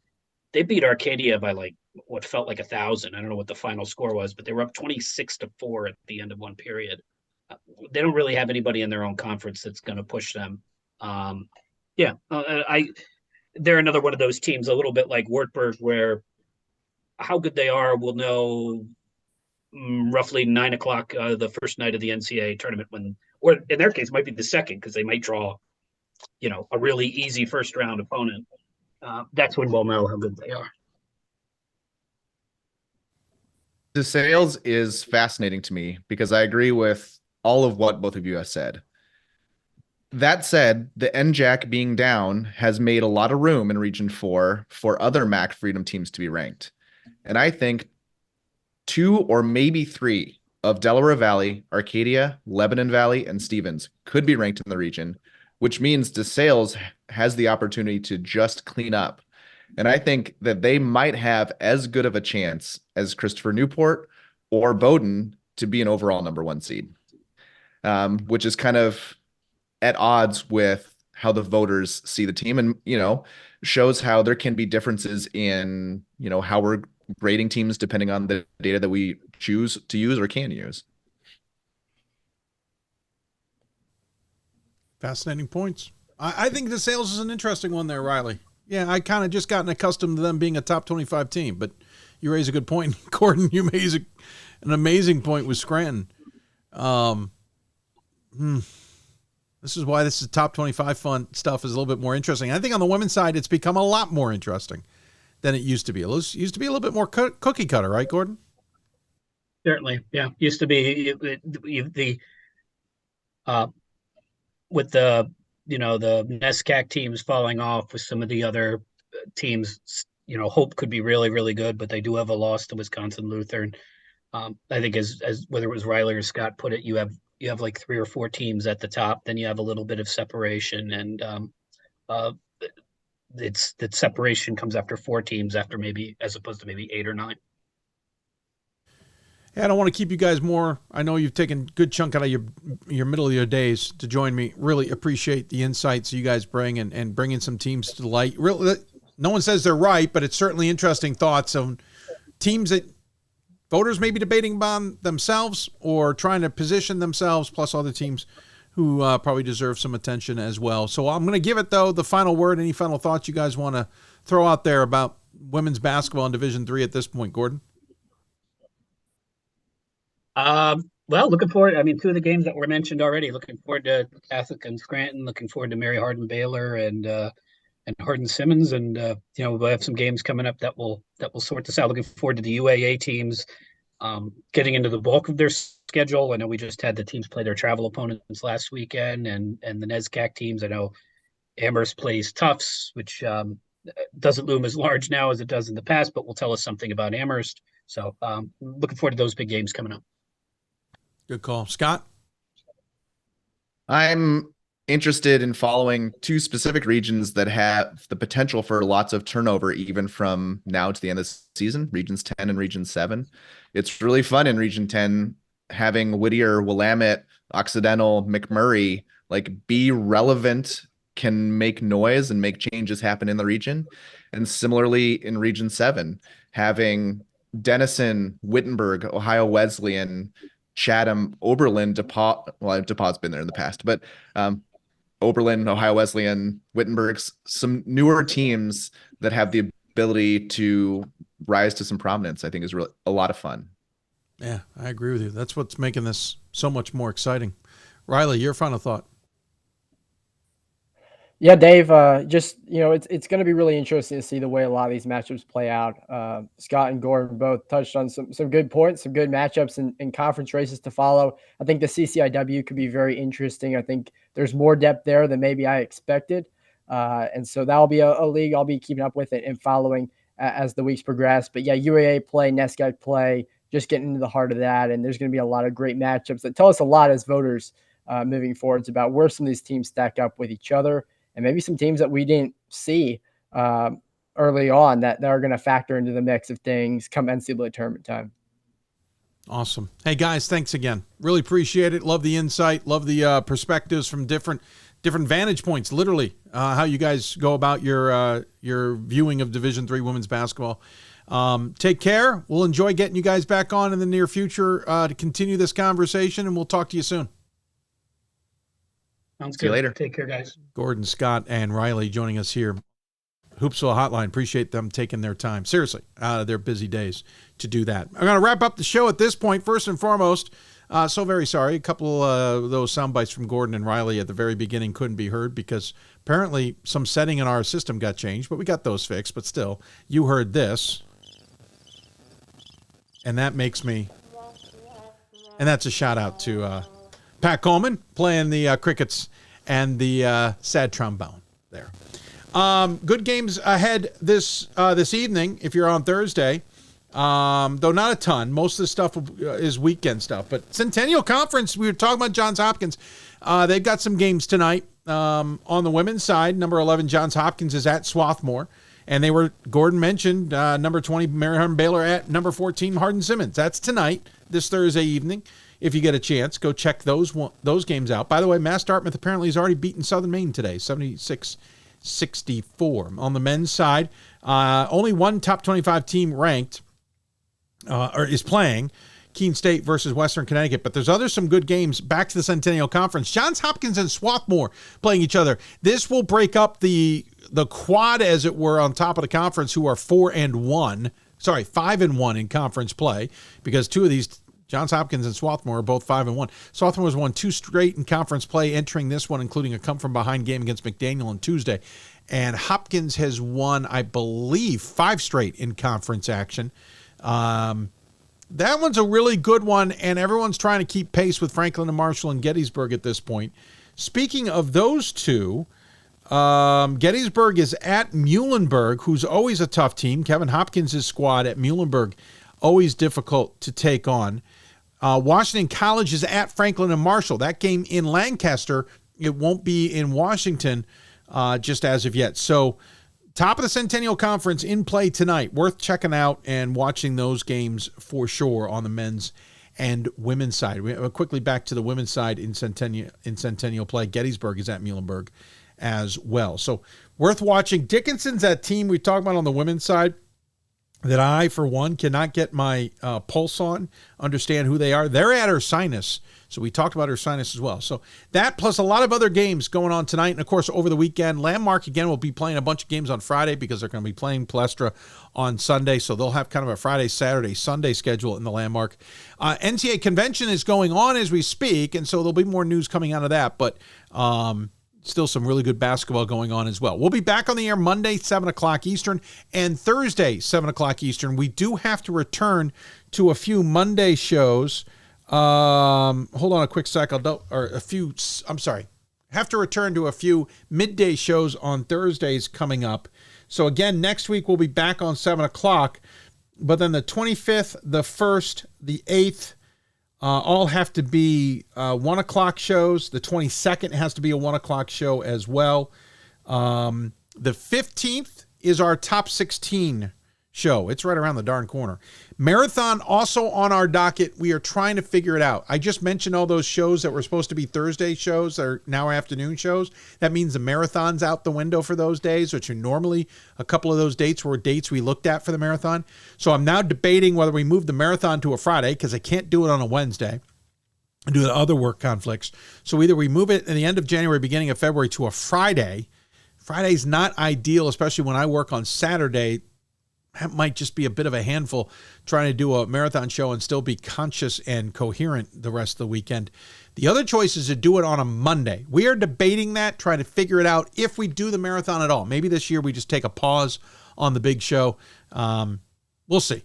But that's, for those of you who love the marathon, that's what it was. So that's going to do it for us. I want to really thank all of our guests today. From Hood, Chad Dickman. From St. Norbert, Gary Grzesk. From Chatham, David Saur. And from Vassar, Meredith Maceras. Really appreciate everybody coming on the show and talking. I want to really thank the sports information directors and staff at those institutions. So Hood's just got a brand new one. So he got an email from me this week and didn't have any ability to really respond, and I don't blame him. But thanks to everybody for helping us get materials together and all of that. I want to thank Gordon, Riley, and Scott for coming on the show as well and breaking down the women's top 25. That segment went much longer than I anticipated. We'll find a way to maybe trim it down, but they have such good information, you certainly don't want to cut it off. This show has gone longer than I anticipated as well, so we're going to move on. I have to get on to other work. We got to get this podcast turned around for those of you who missed the show along with the archive. But I appreciate you all tuning in. Thanks for watching Hoopsville, presented by D3 Hoops. We have a lot in the works down the road. We hope you will take advantage of joining us down the road as well. And if you want to sponsor, advertise, or just support this program, get in touch with us at hoopsville@d3sports.com or my personal email address. Or you can contact us via direct message on any of our social media platforms. We'd love to chat with you about all of that. Thanks to our guests again. Thanks to everybody for tuning in on this matinee show. We'll see you back here Monday at 7 o'clock Eastern. We're back live to talk more Division III basketball. Because if you want to talk Division III basketball, you've got to listen to Hoopsville. Thanks for tuning in, everybody. Catch you on Monday.